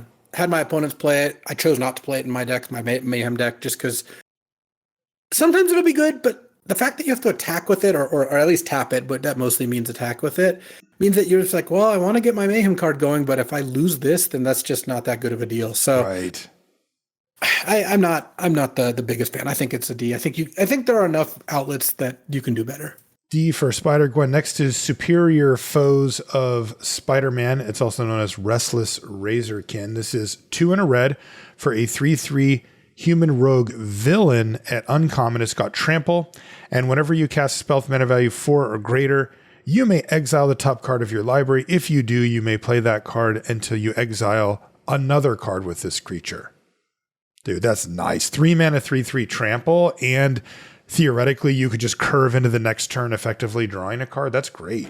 Also, the way this is written, if you play this on 3 and then play a 4-drop on 4 and then they kill this, you still get to play that card. Oh, this doesn't have to nuts. be in play. It's just until this exiles another card. Oh, I didn't even. Wow. Okay, so it's even better. I'm just so used to red, being temporary on some level or contingent on something. That's just, you just get that card. Wow. Yeah. So I B- for Superior Foes of Spider-Man. You do, this is a more a red-green card than anything else. But one of the cool things about Mayhem is you get these like 4 and 5 card cost cards that you're playing for cheaper and still triggering this thing. So I like it. I like B for superior foes to Spider-Man. That's awesome. Sure, let's just go B. Wisecrack is next up. It's the same name on the other set. It's 2 and a red for an instant and uncommon. It says target creature deals damage equal to its power to itself. If that creature is attacking, Wisecrack deals 2 damage to that creature's controller. Yeah, I like B for Wisecrack. It's pretty much a red Doomblade. And sometimes you get to nug them for 2. Why not? Yeah. So really good against Death Touch. By the way, you can have, if they have like a 2/10 Death Touch, it'll kill itself. So I like B for Wisecrack. Don't have to have anything particular going on for this card to be good. Next is Spider Islanders, known as Sadistic String Puller. This is that should be your invitational card, Sadistic String Puller. 3 and a red for a 4/3 Spider Horror Citizen at common, and it has Mayhem for 1 and a red. So there's your 4/3 that you mentioned, your turn 2 4/3 if you can set it up. Yeah, this has 2 things going for it. One is sometimes you'll play it on the cheap and feel like that's a good deal. And the other is that you'll pay the cost of discarding and then play this, so you're kind of up a card. In both cases, I'm pretty happy with the card, and the fallback of a 4-mana 4/3 is totally fine. So I like this as like C+ in a Mayhem deck, and probably like a C- otherwise. Yeah, just a straight up 4-mana 4/3 on its own is a little rough, but any type of Mayheming makes it good. Next is Raging Goblinoids, which is Lavaborn Goblins. It's 4 and a red for a Goblin Berserker villain at uncommon. It's a 5/4 haste with Mayhem for 2 and a red. Yeah, so this is your 2-mana discount, pretty consistent, and the haste is really nice. I like this card. I would just give the Goblinoids a B. Sometimes you cast it for 5 mana and attack them for 5, and that's good. And sometimes you madness or mayhem this out, and you get it on the cheap, and you get to basically draw a card because you discarded a card as a cost, and that's good too. So I like the Goblinoids. Yeah, this is what we were talking about with some of the nuts combos that you can do, right? Like, with the pumpkins or whatever, right? With 4 mana, all of a sudden you're smashing them for 5 and killed their creature. What did you say, B? B for the Goblinoids. I like that too. If you have 0 Mayhem cards in your deck, it's probably more like a C+, but I think that you're going to be able to make this card work most of the time. Next up is Stegron the Dinosaur Man, known as Kephon Rage Incubator. It's 4 and a red for a 5/4 legendary dinosaur villain. It's common. It has Menace, and it has Dinosaur formula. You can pay 1 and a red and discard it. Until end of turn, target creature you control gets +3/+1 and becomes a dinosaur, in addition to its other types. There's like a Spider-Man quote. He's like, I think he's talking to this character. I'm not well versed in Spider-Man lore, but he's like, with all this intelligence, you could do anything. You could cure cancer. He's like, I don't want to cure cancer. I want to turn people into dinosaurs. And that's just like an all-timer. Dinosaur logic. Yeah. And it's like, you can't really argue with that. As for the card, this looks like a C- to me. Like, I'm not that happy using it as a combat trick. 2 mana +3/+1. You're not getting anything out of it. This doesn't have mayhem or anything. Right. And 5 mana 5/4 menace is also not that good. Probably just a D, honestly. I'm just not that impressed with the card. Last one is Shocker Unshakable, which is Kazuo Ruthless Rival. This is 4 red for a 5/5 legendary human rogue villain at uncommon. It says during your turn, Shocker has first strike, and it has Vibro Shock Gauntlets, which is when Shocker enters, he deals 2 damage to target creature and 2 damage to that creature's controller. I mean, that's pretty good. You play this, you kill a small thing and nug them for a little bit, and then you've got a 5/5 first strike attacker. Yeah, I think overall it's good. 6 drops are a little dicey to take early because it's just you don't need a 6 drop in your deck. Yeah. You do need enough 2s. So I would lean towards Shocker being probably like around a C+ level That's card. What I think too. In a red-green ramp deck, maybe it gets a little bit of a boost. You care about 4 mana spells. You've got some Spider-Man infestations, and you can cast it a little more reliably. So in a red-green deck specifically, it's probably around a B. Otherwise, probably around a C. Yeah, my guess is that this is like your backup ramp target, but you'd prefer something at higher rarity, to be kind of your big bomb finisher, that you only have really room for a few slots. Okay, that's it for red. That'll move us over to green. Our first card is called Grow Extra Arms in both sets. It's 1 and a green for an instant at common. It says this spell costs 1 less to cast if it targets a spider, and target creature gets, wow, that's a lot of extra arms, +4/+4 until end of turn. Oh, it gets 8. Spider. So 2 mana +4/+4 is, I think, pretty mediocre. We've Titanic Growth is a card we've seen like in a bunch of sets, or Monstrous Growth. I think it's Titanic Growth. I don't remember. Titanic, yeah. And then sometimes it costs 1 mana. There are a lot of spiders in the set, so it will cost 1 mana, some percentage of the time. I think that if you want a pump spell, go ahead and play this. I don't really care how many spiders you have. That's not super relevant. You're not getting that big of an advantage. So looks like a D to me. I don't think pump spells are like fantastic. Medium combat trick. Next is Craven's Cats, which is Cruel Caracals. This is 1 and a green for a 2/2 cat villain. It's common, and it has the activated ability 2 and a green. This creature gets +2/+2 until end of turn. You can only activate it once a turn, but that is really annoying. Yeah, Root Wall is back. Should it just say unblockable? The cost, and this is actually a straight up swap of cost and abilities of the original Root Wall, which was a 3 mana 2/2. You can pay 2 to give it +2/+2 once per turn. That's funny. Unblockable. I believe Thread of Activation is accurate that for this card. the term. Good for you. So, you're officially an LR co-host now. Oh, finally. Yeah, you made it. In green white, you play this on 2. You play your land, attack them. They can't block it, and then you web sling if that's what you're into. You put in like Spider-Man India or whatever.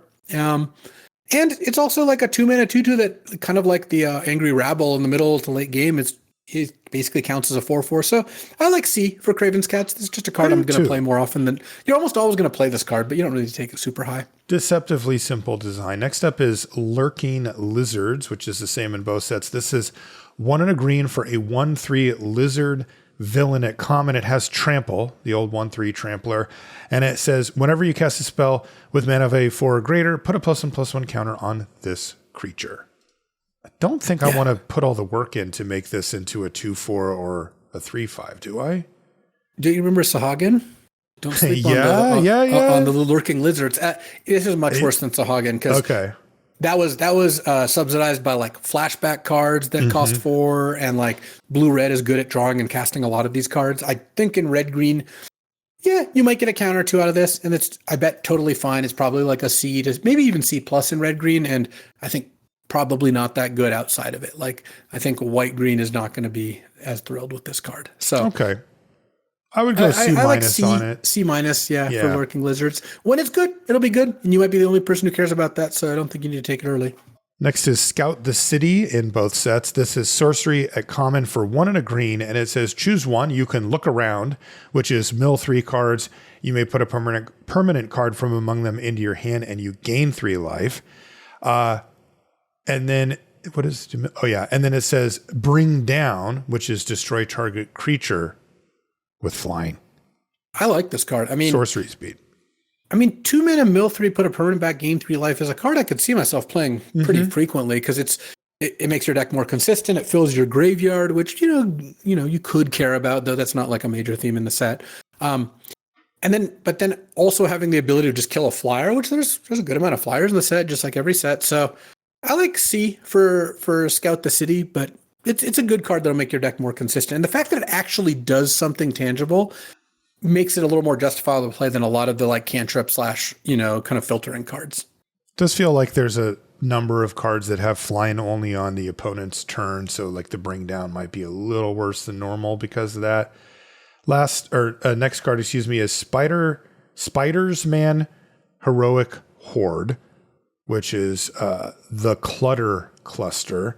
It is 1 and a green for a 2/3 legendary spider hero at uncommon, and it has web slinging for 4 green, and it says when Spider's Man enters, if they were cast using web slinging, you gain 3 life and create 2 2/1 green spider creature tokens with reach.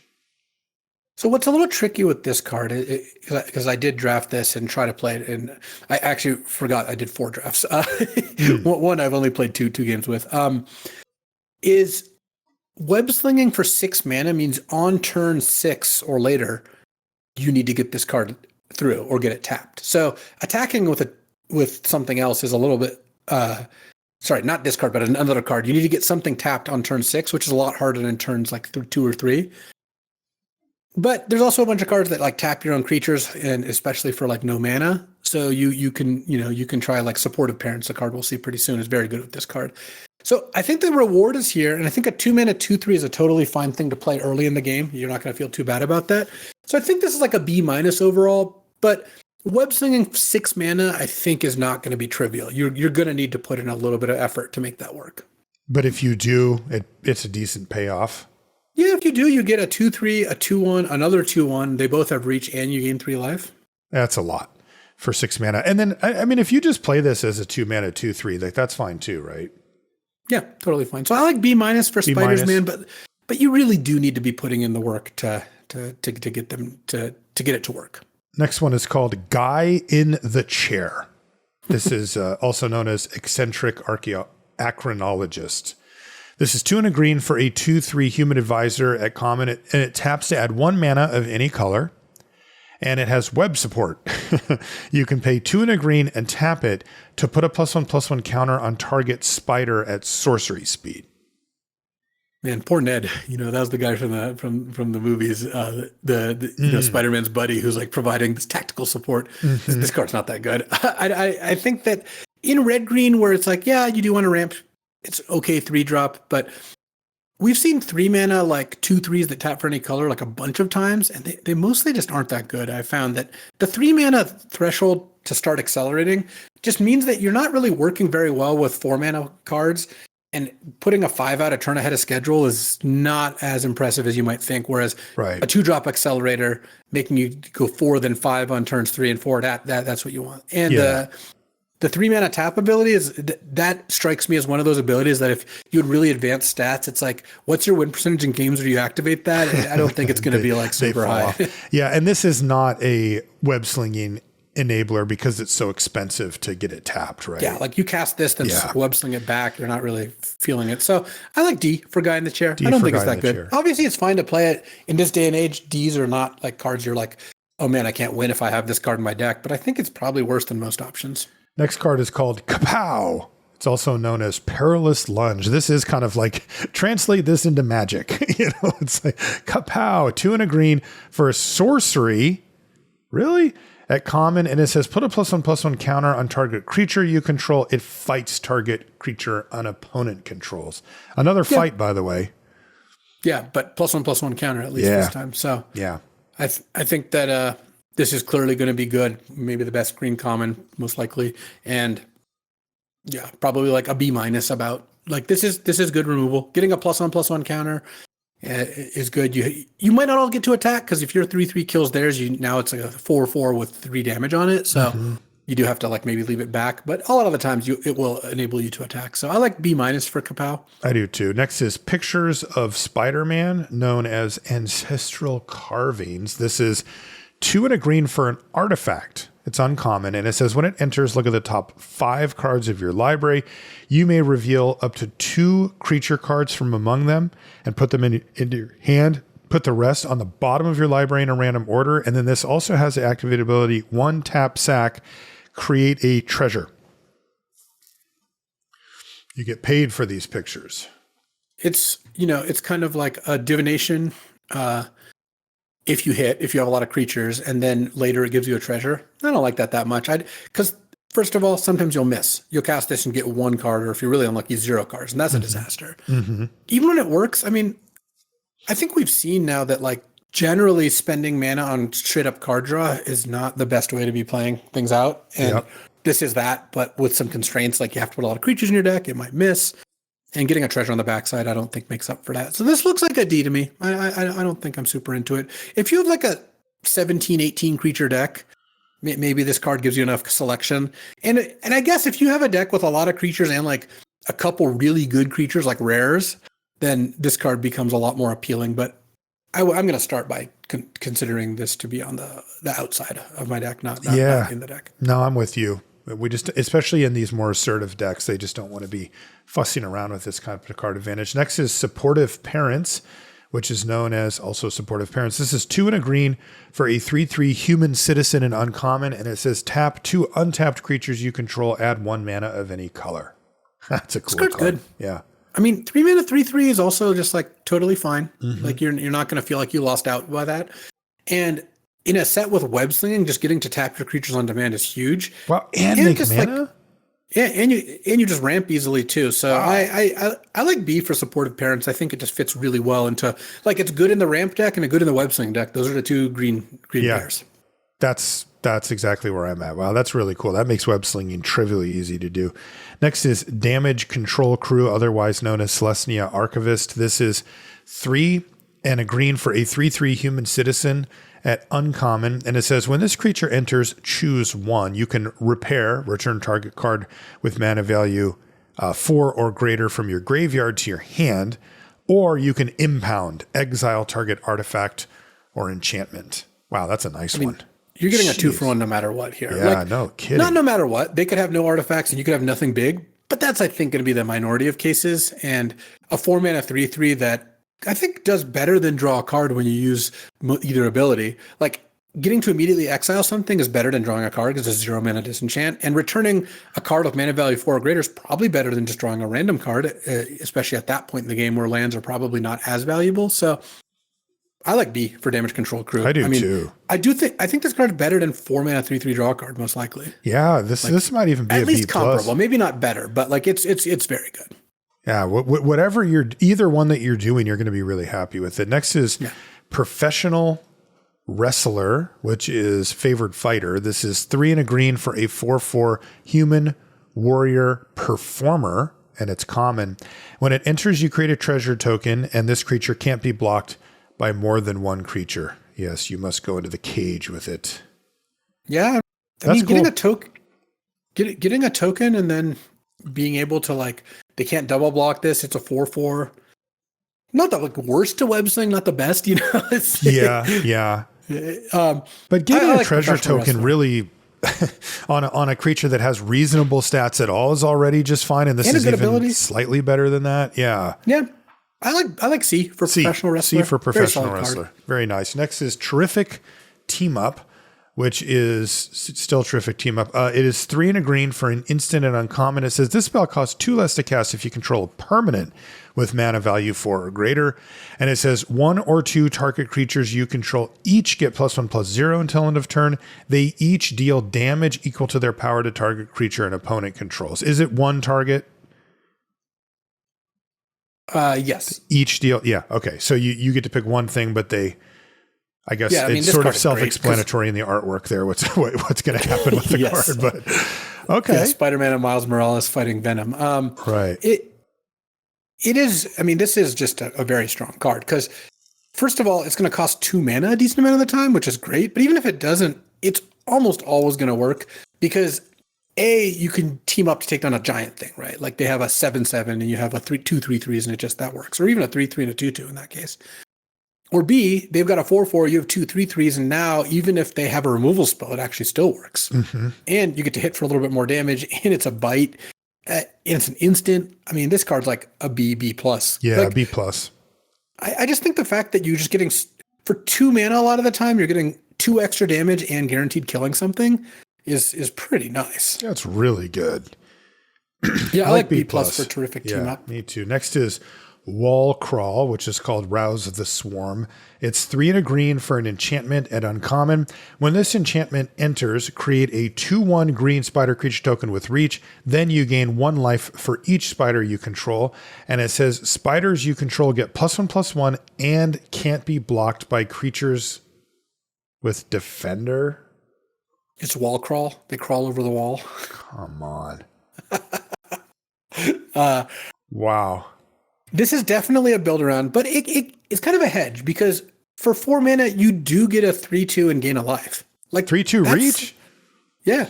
Can't be blocked by a creature with Defender. That is I mean, that's a pretty high floor. 4 mana 3/2 gain in life with reach is not bad. And then this sticks around and pumps the rest of your spiders. So I think it's a build around B. But you can also just put it in your deck if you've got even just a couple spiders and it'll be totally fine. Yeah, totally. But if you like go hard and build around it, that thing's nasty. Builder on B for Wallcrow. Next is Ezekiel Sims' Spider Totem, otherwise known as Oris, Last of the Web Lords.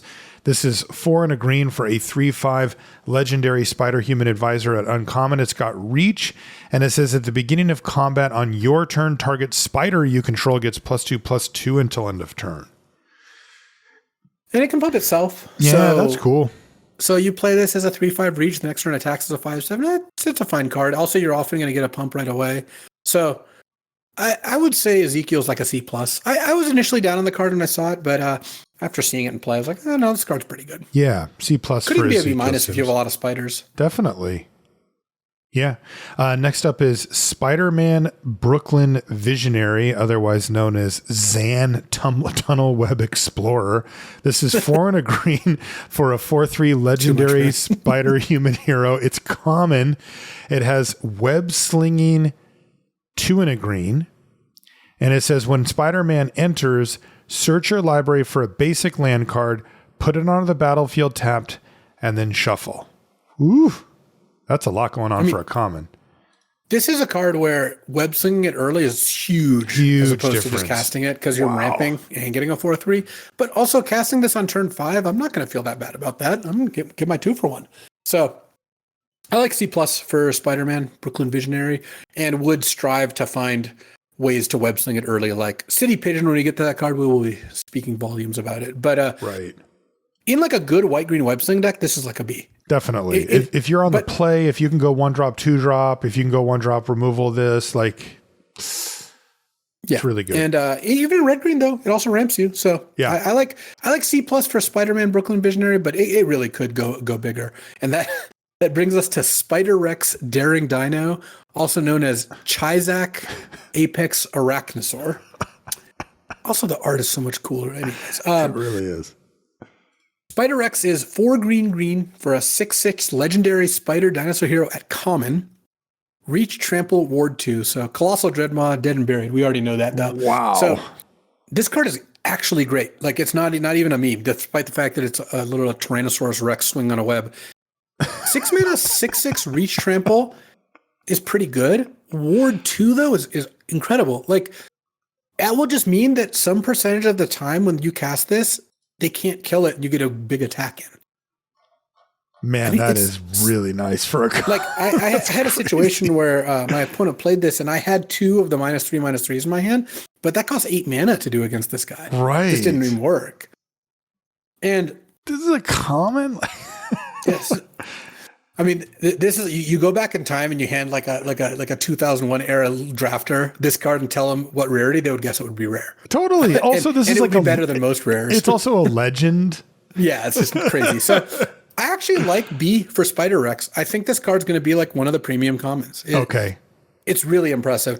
I don't think people realize how much Ward 2 mitigates the downside of casting a 6 mana 6/6. Right. It just means some percentage of the time that this would have just gotten blown up or bounced and they'd move on with their life, they just won't be able to. They can't do that. And that's really big. So I like B, maybe B-, but I'm just going to give it a B. Spider Rex, Daring Dino. I'm in on that card. All right. That'll move us over to white, where our first card is, it's Aunt May. On Through the Omenpaths, it's called Zora Spider Fancier. Aunt May is white for a 0/2 legendary human citizen. She's uncommon, and it says whenever another creature you control enters, you gain 1 life. If it's a spider, put a +1/+1 counter on it, and it looks like she's got some pancakes for us here. Yum. Wheat cakes, actually. But wheat cakes. So I suspect this card's actually pretty good because there's a lot of spiders in the set. If you get 1 counter out of this, you probably gained like 2 to 4 life over the course of the game and got a counter in O2 that can chump block or web sling. I mean, it's not inconceivable that you play this on turn 1 and web sling on turn 2. Not at all. The 2 toughness helps with that too. Actually, this with the web slinging Spider-Man, the common, is incredible. Turn on Aunt May, turn to attack, web sling it, then replay Aunt May. You just have these both in play. I guess you don't get the counter, but it's just like that start is just so nice. And then on turn 3, you get to play something. Is this card good? I would give it a C. I think that in the green white deck specifically with like lots of spiders and web slinging, it probably moves up to like a build around like probably like C+, B-, honestly. If you play 2 spiders after this, what a great deal. So I would just call it like a build around B for the white green deck, and a kind of a C level card outside of that. I don't think white blue going to be super thrilled, but I guess white blue's modified. Turn 1 this, turn 2 the daring 2/2 ward spider. Yeah, that's an incredible start. So that is maybe true. that is just good. I mean, it's situational because some games it will be a terrible top deck. It really will be. This could be one of the scariest cards to see on turn 1 on the play. Yeah, my guess is this is more on that side than the bad side. So I might just give Aunt May a B and just say you got to build around it. So, which is, I guess, a build around B. Yeah. There we go. I talked myself back to the start. But next up, we've got City Pigeon, which is also City Pigeon, I think. No. It is. Yeah, it is. It's a 1 mana. It's white for a 1/1 flying bird at common. And when it leaves the battlefield, not dies, when it leaves, you make a food. I mean, this is just the web slinger enabler. 1 mana, 1/1 flyer. When it dies, make a food would be fine. This not only leaves, so it gets multiple food maybe, and there's just like a lot of web slinging around. Like that's just what you want this to go with this card. So I think that the decks that want this have to take it at like a B level. Like this is one of those cards where like, let's say you first picked Spider-Man India, the green-white, like 5-drop with web slinging 3. Second pick a white card, or sorry, first pick Spider-Man India plus a white card. Second pick, you see City Pigeon in the pack. You're a pretty big favorite to be taking that card. So this is the one that's hard to replace, right? You could have a number of good web slinging cards in your deck, but only so many of these. Yeah. So I like B for City Pigeon. Come at me. build around B for City Pigeon. No, B for City Pigeon. Next is in the white blue deck. This is a really good target for counters and modifies. True. Like you play that 5-drop and you put a counter on this and attack, it's got flying. And even if they kill it, Marshall, you get your food. Keep its respect up here. Next is Thwip, otherwise known as Lively Leap. It is white for an instant at common. It says target creature gets +2/+2 and gains flying until end of turn. If it's a spider, you gain 2 life. Do we need combat tricks in this deck? I guess they're not the worst, but there's no obvious. 1 mana for +2/+2 is not a bad combat trick. That's about standard. And then you get flying and you gain 2 life. I don't really view this as a web sling enabler. That's not the way you want to go about it. Right, because you're tossing a card. Yeah. Yeah, but I think this does enough stuff that I think it's probably like about a C- D+ level card. Yeah, that's what I was thinking too. It is a nice little combat trick. Next is Costume Closet. It's in both sets. It's called 1 and a white, or it's 1 and a white for an artifact and uncommon. This artifact enters with 2 +1/+1 counters on it. You can tap it to move a counter from this artifact onto target creature you control at sorcery speed. And it says whenever a modified creature you control leaves the battlefield, put a +1/+1 counter on this artifact. So basically, it's more likely to go up on counters overall than ever go too far down. Because if you use up both counters, like it's leaving the battlefield. It's not dies. Like what is happening if they're not ever leaving? What's going on that your opponent's not dead, right? Right. So this is kind of like a good, just like recurring source of counters, especially since you might have other modified cards. So I bet that this is like a B in the modified decks. I bet it is too. Because I mean, straight away you play it, you tap it, you put a counter on something just right away, no matter what, right? Yeah.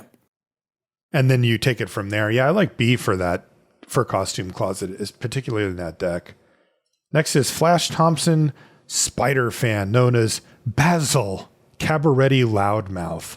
This is 1 and a... So sick too, because literally the joke with Flash Thompson is that he has Flash, and like you lose that, and that's like such a funny. That's I think a really funny part of the card. You didn't know that Basil has Flash in the the Flash Thompson Spider Fan is 1 and a white for a 2/2 legendary human citizen and uncommon with Flash. When Flash Thompson enters, choose one or both. You can heckle, tap target creature, or hero worship, untap target creature. Yeah, this is the dude who fights Peter Parker, right? In the right after he becomes Spider-Man. He picks on him. Yeah, so I think this card is very good. It's just hard for a card like this to not have a good effect on the game, because it's like sometimes you just run it out end of their turn as a 2/2 flash because you wanted to play a 2-drop. It enables web slinging really well because it can like tap their creature end of turn to set up an attack, or you just play this, tap your own creature if you need to. And untap means sometimes you'll get to ambush them on blocks. Like you play this, untap your 3/3 to block their 2/2, or you I mean, in the dream scenario, you play this, untap their 3/3, and then block their 2/2 and their 1/1 because you just got to like get double you got paid. This guy too, yeah. It's even a fine top deck, and like, I mean, think of most close games. Wouldn't this card do a lot? Definitely, especially for just 2 mana. I like B for Flash Thompson. It's just so flexible. There's just so many ways to use the card. You're going to be able to find ways to make that thing work, and its worst case scenario is a 2/2 flash for 2 is already fine. Next is Selfless Police Captain, otherwise known as Crime Scene Instructor. This is 1 and a white for a 1/1 human detective at common. It says this creature enters with a +1/+1 counter on it. When this creature leaves the battlefield, put its +1/+1 counters on target creature you control. Nice. Yeah, modified It's a good deck. card. It's, I think, better in this set than it is in Edge of Eternities. In Edge of Eternities, it's still pretty good. You know, it's the exact same card. But there's just a lot of good ways to grant counters. And its leaves, really good to web sling. So I like B- for Selfless Police Captain. I think this card is going to be, you know, in demand. Yeah, especially in that blue-white deck. Next is Spectacular. Or white-green. And white-green too. too. It's great with web slinging too. Yeah. Spectacular Tactics is next, which is the same in both. It's 1 and a white for an instant. It's common. It says choose 1. Put a +1/+1 counter on target creature you control against hexproof until end of turn, or destroy target creature with power 4 or greater. Not a lot. It's got 2 somewhat narrow modes because like destroy a creature with power 4 or greater is very good when you get to cast it, but some decks have, you know, no targets for this or few targets for this. So there's definitely games where if it was just that, it would kind of rot in your hand. And then +1/+1 and hexproof is good against removal and maybe okay again in combat. Sometimes, you know, it'll line up such. But if you add all those scenarios together, you have a card that's going to make a pretty big impact on the game. Yeah. Most of the time. Right. If you're patient with it. And it is a +1/+1 counter, so you do get modified out of it for that deck. Yeah. I like C+ for Spectacular Tactics. I think the first one I'd almost always run. And then the second one, I would want to really care about +1/+1 counters before I was really into it. Yeah, these are 2 just very different things, and that's a good thing in this But that's kind of good. It covers a wide swath of the gameplay. Exactly. Next is Sudden Strike, which is the same in both. This is 1 and a white for an instant at uncommon. Destroy target attacking or blocking creature. Totally fine. This is a B. It works really nicely. Better in a defensive deck because attacking decks kind of like to kill, you know, potential blockers, not actual blockers, but it's a B regardless. Next is Web Shooters. This is another one of our preview cards. It's also called Archangler's Skyrod. This is 1 and a white for an artifact equipment at uncommon. It says equipped creature gets +1/+1 and has reach. And when this creature, whenever this creature attacks, tap target creature an opponent controls and you equip it for 2. As we mentioned when we got this as our preview card, you know, this is old school equipment where you pay the cost and then you have to pay to equip and then you have to pay to equip again. This is not one that creates a creature. This is not one that you get the first equip for free. There's no way around it. You got to pay the full cost, and that is kind of a different experience from what we've had more recently. Yeah, it's a big tax to pay. These cards always just underperform, and I know that web slinging is a theme in the set, and modified is a theme in the set, and those both really do push this towards being a little better. I would still start this at D, and I would need to be convinced. I'm going to pull out my Marshall card here. I would need to be convinced. I need to get beaten by this card before prove it I give it a little more respect, you know? Also, this should just be tap target creature. Like, I would like to be able to I was really surprised to see that. You know? But D for Web Shooters. Next is Silver Sable Mercenary Leader, known as Generous Betty Ray. This is 2 and a white for a 2/3 legendary human mercenary hero at uncommon. When Silver Sable enters, put a +1/+1 counter on another target creature.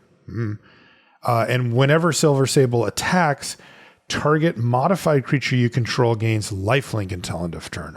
But she has to attack. Yeah, so I think the card is definitely good in both green, white, and blue, white. The 2 pairs can make use of this card. But you do need to do like a little bit more because often a 2/3 is not gonna get in there very well. Still, it's 3 mana for 3/4 worth of stats, including making a creature modified, and has another ability that sticks around. So I like C+ for Silver Sable. I do too. It feels like they could have pushed it a little further, be able to put the counter on itself and not have the attack clause, but whatever. Next is Spider-Man Web Slinger, known as Darval, whose web protects. By the way, we should also mention that it looks like web slinging is called in web on online platforms. So this is 2 and a white for a 3/3 legendary creature, spider human hero. It's common, and it has web slinging for white. And this is like Spider-Man, right? Like this is our like baseline. Totally. And wow, I think this card, this is an elegant design. I like to see cards like this. I make fun of the Rhino's Rampage card because of how inelegant it is. This card is elegant, but it has a lot of implications for drafting and gameplay. I really like it. I think it's like a C plus B minus, honestly. I just feel like a lot of the starts that make you feel like, God damn, this is BS, are going to involve your opponent playing this card. Yes, for sure. It's just going to be like, oh, you had turn 1 City Pigeon, turn 2, Spider-Man replay Pigeon. Yeah. Now you have a food, a 3/3, and a 1/1, and then next turn you cast something that pumps them, and I'm just dead. Right. And it bounces things. It's a spider. It just does all the things you want. So I like C plus B minus. I'm just going to give it a B minus. I think this card, despite having no text being like a vanilla, I think it's really going to do some good work. Yeah, I'll tell you, it better be a B minus. That's Spider-Man. Spider-Man. Next is Web Up, otherwise known as Mothwing Shroud. This is 2 and a white for an enchantment at common, and it says, when this creature enters, exile target non-land permanent opponent controls until this enchantment leaves the battlefield. Yeah. Banishing Light, Oblivion Ring, whatever. We have seen this. This is these tend to perform very well. It's a B. This card is just going to work the way you want it to. B for Web Up. Next is Wild Pack Squad, which is known as Free Strider Aces. This is 2 and a white for a 2/3 human mercenary at common. It says at the beginning of combat on your turn, up to 1 target creature gains first strike and vigilance until end of turn. Card is okay. It can push attacks if you already have something big enough to compete, but by itself is like, I think it's just fine. It doesn't make a creature modified. Giving it those abilities does not count as that. Also, would it just be better if it didn't give vigilance? Because of the web slinging thing? Yeah, I mean, this isn't probably white. Not overall, but that will come up sometimes.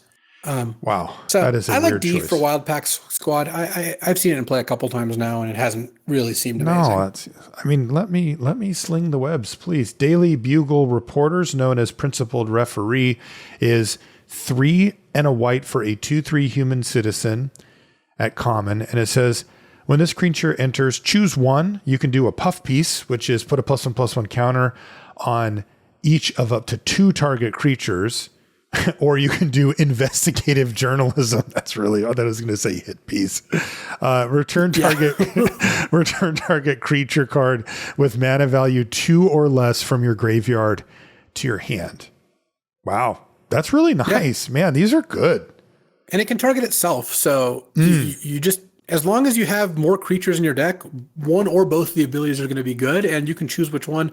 I think you're going to cast Puff Piece more often, but sometimes you'll cast the journalism. They'll both be good. I like C plus for Daily Bugle Reporters. Same. That's nice. A nice one. Nice comment. Next up is Spider UK, otherwise known as Sarn of the Silken Throne. This is 3 and a white for a 3/4 legendary spider human hero at uncommon. It has web slinging for 2 and a white, so a little discount there. And at the beginning of your end step, if 2 or more creatures enter the battlefield under your control this turn, you draw a card and gain 2 life. Okay. So if you do that play that you described where you're picking up something and replaying it like the pigeon. Like the city pigeon. Yeah, if you do it that's like one you want to do on turn 4 so that you get the trigger.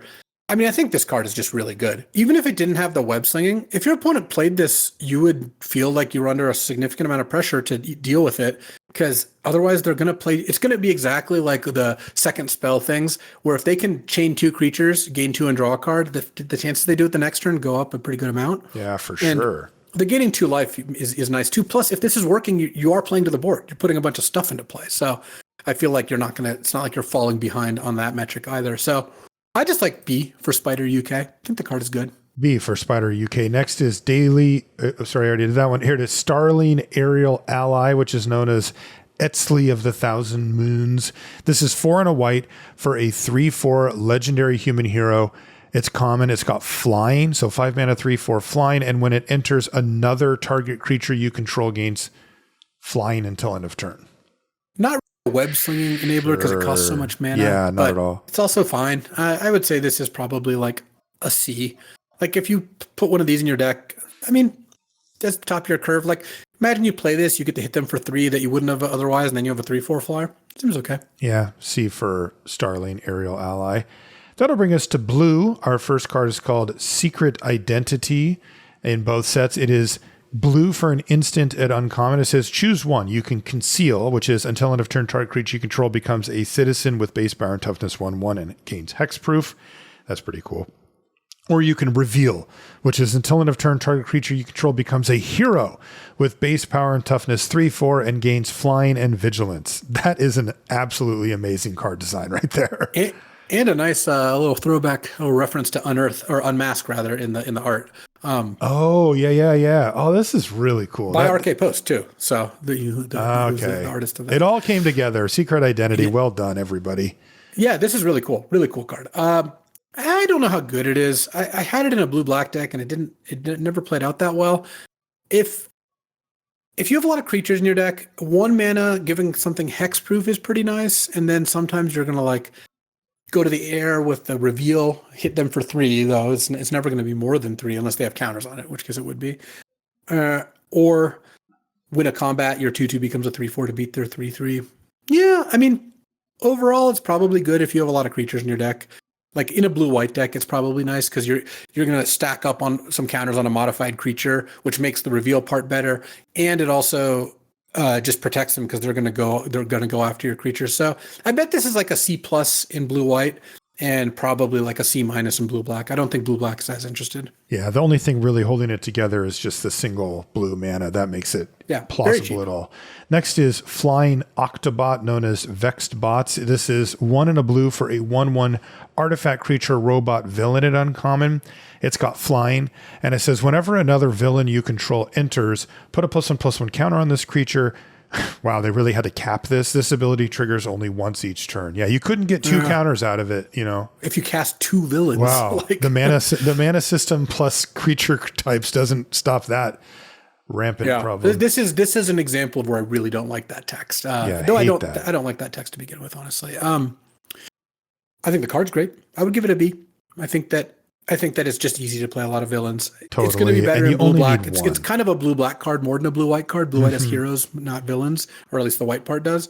So it's a B in blue-black and probably like a C or a D in blue-white. Yeah, but I mean, just getting 1 counter on this is already pretty good. Yeah, you don't need much. Next is Mysterio's Phantasm, known as Phantasmal Vision. This is 1 and a blue for a 1/3 illusion villain. At common, it has flying and vigilance, and whenever it attacks, you mill a card. I'm a little confused by this card because milling is not really that valuable in this thing. No, it doesn't do anything. So is it considered? It is a 2 mana 1/3 here? flying vigilance, which is kind of nice. Keep your web slung, as usual. Because it's a villain. And it's a villain, yes. And it being a villain is nice. So I think it's a C. I think if your curve dictates that you play this, if you need more villains, totally fine. In the modified decks, not the worst parts to put some +1/+1 counters. The self-mill part's a little bit weird. I think you just ignore the self-mill part, yeah. Next is Spider-Man No More, otherwise known as Hide in Mundanity. This is 1 and a blue for a enchantment aura at common. It says enchant creature. Enchanted creature is a citizen with base power and toughness 1/1. It has defender and loses all other abilities. There's your blue removal spell.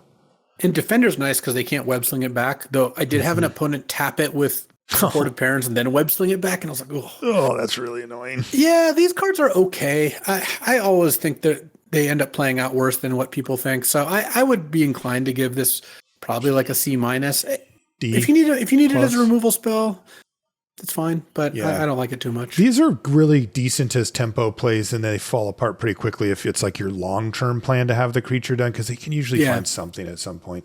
Next is Unstable Experiment, which is the same in both. It is 1 and a blue for an instant at common, and it says target player draws a card, then up to 1 target creature you control connives. I mean, and 2 mana, draw 2 cards, discard a card is not that bad, and you get a +1/+1 counter some amount of the time. Yeah. Nice little mayhem enabler in blue black. I like C for unstable experiment. The biggest limiter is like, does your blue deck have enough creatures? But it's great in the modified deck. Honestly, this might be a C+. Draw 2, discard a card for 2 mana is not a bad deal. So no, it's actually, not. I like C+ for unstable experiment. I think the fact that it plays with mayhem and modified is just like a nice bonus. Yeah, and we talked about how we want our card draw spells to affect the board more recently, and this one actually can do that too. Next is Whoosh. It's known as Snatchback in Through the Omenpaths. This is 1 and a blue for an instant common, and it has kicker for 1 and a blue. It says return target non-land permanent to its owner's hand. If this spell was kicked, draw a card. Oh my God, I love this. Of course you do. It's Into the Royal. It's back. Oh. And, looks great to me. I would give Whoosh a B-. I think it's the fact that you can bounce and draw is really nice. Bounces non-land permanents. You can bounce their Oblivion Ring, and free something end of turn. You can cast it for 2 mana if you really need to. So Whoosh is great. And, Whoosh is great. B- for that. Is a fun card to say. Yeah. Next is Amazing Acrobatics, which is known as Drick's Interception. This is 1 blue for an instant common. Choose one or both. Counter target spell. Tap 1 or 2 target creatures. So this card being in the format, Cryptic Command as you were, means that you really, really don't want to cast spells pre-combat unless you need to. It's just so much worse. If you're like, oh, I might as well cast my cantrip to see what I'm going to draw before deciding whether to attack, and they go counter it, tap your 2 attackers, you're just going to be like, oh, that was stupid. And even later, like even second main, sometimes it's going to be such a beating when you're like counter a spell, tap your 2 blockers. So right. I don't think cancels start at the highest point, but the tapping part is kind of nice, and in the late game it can be really nice. So I would probably still give Amazing Acrobatics like a C-, but I think it's got some legs. Yeah, definitely. I mean, you can just tap 1 or 2 creatures with it. Like, you don't have to wait for something to get countered either. That tempo play you can always just fire it off if they don't play anything. They can steal some games every once in a while. Next is Doc Ock's Henchman, known as Obscura Alley Lurkers. This is 2 and a blue for a creature human villain. It's a 2/1 at common. It's got flash, and it says whenever this creature attacks, it connives. So you cast this end of turn, then you attack, and it attacks like as a 3/2, and you're kind of hoping it survives. Good mayhem enabler because you're not spending mana on that turn. It's a villain. Probably a C. Like, you're just going to play this card. It'll be fine. Yeah, the 1 toughness does make it a little tough because you may not be able to attack too many times. Next is Spider Bite Web Warden, known as Arger Title Spinner. This is 2 and a blue for a 2/2 legendary creature spider avatar hero at uncommon. So 3 mana 2/2. When it enters, return up to 1 target non-land permanent to its owner's hand. Boom. There we go. Hello, Spider Bite Web Warden. Winner of the Mana Award. Right. I mean, this card's a B. It even hits non-land permanents, which sometimes that will be really good when that works. And it can hit yours. You're going to bounce creatures a lot of the time. So really good card to web sling back, tell you that much. That's great. So I like B for Spider Bite, but you can see a little B+ in there if you want. I would put a B+ in there. Next is Beetle Legacy Criminal, known as Arala Hedron Scaler. This is 3 and a blue for a 3/3 legendary human rogue villain. At common, it has flying, and you can pay 1 and a blue and exile this card from your graveyard to put a +1/+1 counter on target creature, and it gains flying until end of turn, but you can only do that at sorcery speed. So 4 mana 3/3 flyer. If it ends up in the yard, you get this bonus. Once. Okay. I like it especially if you have discard or self mill to just get the counter and the bonus without having to actually cast the card. But casting the card is fine too. So it's probably like a C-, I think. Yeah, I'd give it a C or a C-. Next is C is probably fine, actually. Yeah, Chameleon Master of Disguise, known as Vazine Two-Faced Trickster. This is 3 and a blue for a 2/3 legendary human shapeshifter villain. It's uncommon, and it says you may have Chameleon enter as a copy of a creature you control, except its name is Chameleon Master of Disguise. And then it also has Mayhem, interestingly, for 2 and a blue. Yeah, a little Mayhem mix up shout there. Out here. So this is a clone, but only for your stuff. And you can clone a legend. If you clone a legend, it'll be a chameleon legend, and then so you could play Spider Bite and then clone it, and you'd get to keep both. Oh, that's cool. Yeah, I think that's pretty neat. I would give Chameleon a B. I think that the combination of Mayhem, cloning legends, of which there are many, and just the fact that I think there's just a lot of good creatures in this set. Like it makes sense. In the Spider-Man set, a lot of the cool cards are creatures. I had a deck with 2 of these and they were great. So it was really good. Okay. And the fact that you couldn't clone your opponent's stuff obviously makes it worse. Obviously that does hurt the card, it didn't for sure. kill it though for you. No, I mean, I did actually literally clone Spider-Bite Web Warden, and that was good. Dude, that's nice. So I like B for Chameleon, but you do have to have good creatures in your deck. If you don't have good creatures in your deck, the card isn't good. So keep that in mind. Oscorp Research Team, known as Pinnacle Research Team, is 3 and a blue for a 1/5 human scientist at common, and it has the activated ability of 6 and a blue, draw 2 cards. Do we live in a world where this is a card that's a thing? I mean, it felt like these type of cards haven't been in a long time. I love cards like this for my blue black deck and didn't really miss it. But this looks like I could definitely see it. It looked like a D, but if the format's slow enough, which we will find out, then this card could be pretty good. I know, and I love cards like that. I mean, it's a blocker, it buys you time, you draw the card, but it just doesn't feel like that's how it actually works these days. Next is Doc Ock, Sinister Scientist, known as Ozor, Chronicler of Collapse. This is 4 and a blue for a 4/5 legendary human scientist villain at common. And it says, as long as there are 8 or more cards in your graveyard, Doc Ock has base power and toughness 8/8. And as long as you control another villain, Doc Ock has hexproof. Yeah, I mean, I think the hexproof ability is really, really relevant because it's not hard to have a villain, especially in blue-black. There's more of a blue-black card than a blue-white card. This is what rewards you for a little bit of self-mill, by the way. And at some point, it becomes an 8/8. 8/8 hexproof is pretty good. 4/5 hexproof is also totally fine if you can maintain that. So I would give it like a C. I'm not, over the moon for the card, but I think having one of these in your blue-black deck seems reasonable to me. C for Doc Ock. Next is Robotics Mastery, which is also Robotics Mastery. 4 and a blue for an enchantment aura at uncommon. It has flash. It enchants a creature. When this aura enters, you create 2 1/1 colorless robot artifact creature tokens with flying. An enchanted creature gets +2/+2. Honestly, I was on like B- without flash. Like giving a creature +2/+2, making 2 1/1 flying. Huge here. Oh, flash is definitely huge, but I like the part without it because you're getting 4/4 worth of stats, but like 2 of it has haste and stacks on something else, and 2 of it is flying. Right. Like, across 3 cards, that's pretty good. And then flash means sometimes you'll just be able to use this as like a sick combat trick. This is the card when you're like, wow, they need to have something really good. I'm going to attack them with 3 creatures, and they're all lethal. It's like this could end up putting 2 blockers into play for free and making one of their creatures big enough to now ambush. So I like B for Robotics Mastery. I think the card is just good. I do too, and I always look at these type of auras, and the more expensive they get, the more they need to do, and the less I'm inclined to play them. But this one really does give you what you need for it. Next is School Days, which is again one of our preview cards. It's also called Outsmart the Amateur.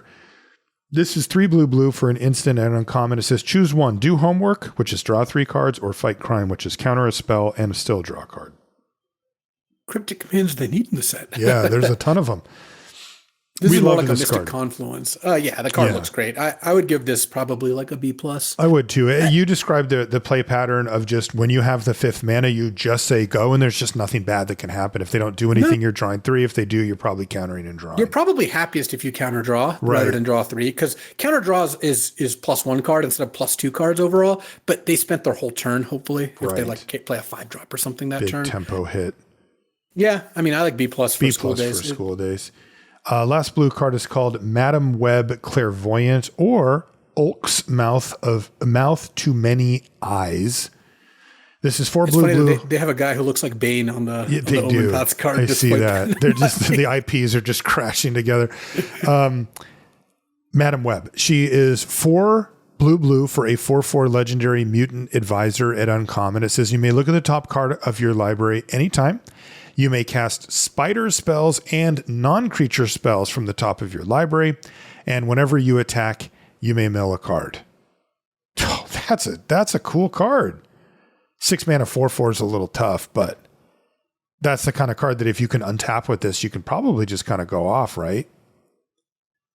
Like you're going to have that decent number of spiders, I hope. And non-creature spells. Like, yeah. And when you attack, it doesn't mean she has to attack. You could just attack with something else and mill. Oh, that's really sweet. So that's the way that you can manipulate the top of your library. Right, your top card's a land. You're like, okay, attack, mill one, hope to hit something. Looks like a build around B. You have to have enough targets. You probably want like, if you can get like one out of every, I don't know, 2.5 cards to be this, it would be really nice. Like you can like. Having 50% of your deck be spiders and non-creature spells is probably ambitious, but you could probably get to like 15 of those cards.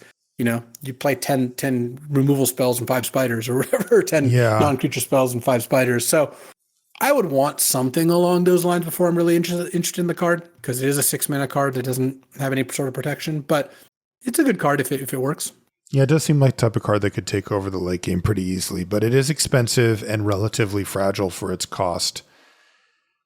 I'd probably go C+ on Madam Web. Like I would be a little tempered with that one. I just think build around Bs. You're not going to play it unless it's going to. Yeah, that's a good that point. Level, you have enough of those cards in your deck. All right, black is our last color. First card is called Alien Symbiosis, which is called Aggressive Symbiosis, and the other one, great. So now they're similar names. 1 and a black for an enchantment aura at uncommon. It says enchant creature. Enchanted creature gets +1/+1. Has menace and is a symbiote in addition to its other types. And it says you may cast this card from your graveyard by discarding a card in addition to paying its other costs. So it's a discard outlet, but you do have to pay that to make that discard happen. Yeah, but what's nice about this is if you ever see this card, you have a permanent discard outlet basically the rest of the game, because you don't when it's like on the board on something, but presumably if you've got a +1/+1 in menace, you're forcing them to do something about it.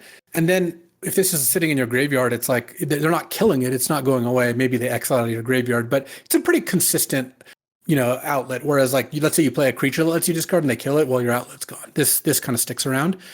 I wouldn't play this unless I had Mayhem cards, but I think in an aggressive red-black Mayhem deck, this card's totally fine. So I would give it like a build around B. Like I think in those decks, I think it's actually pretty good.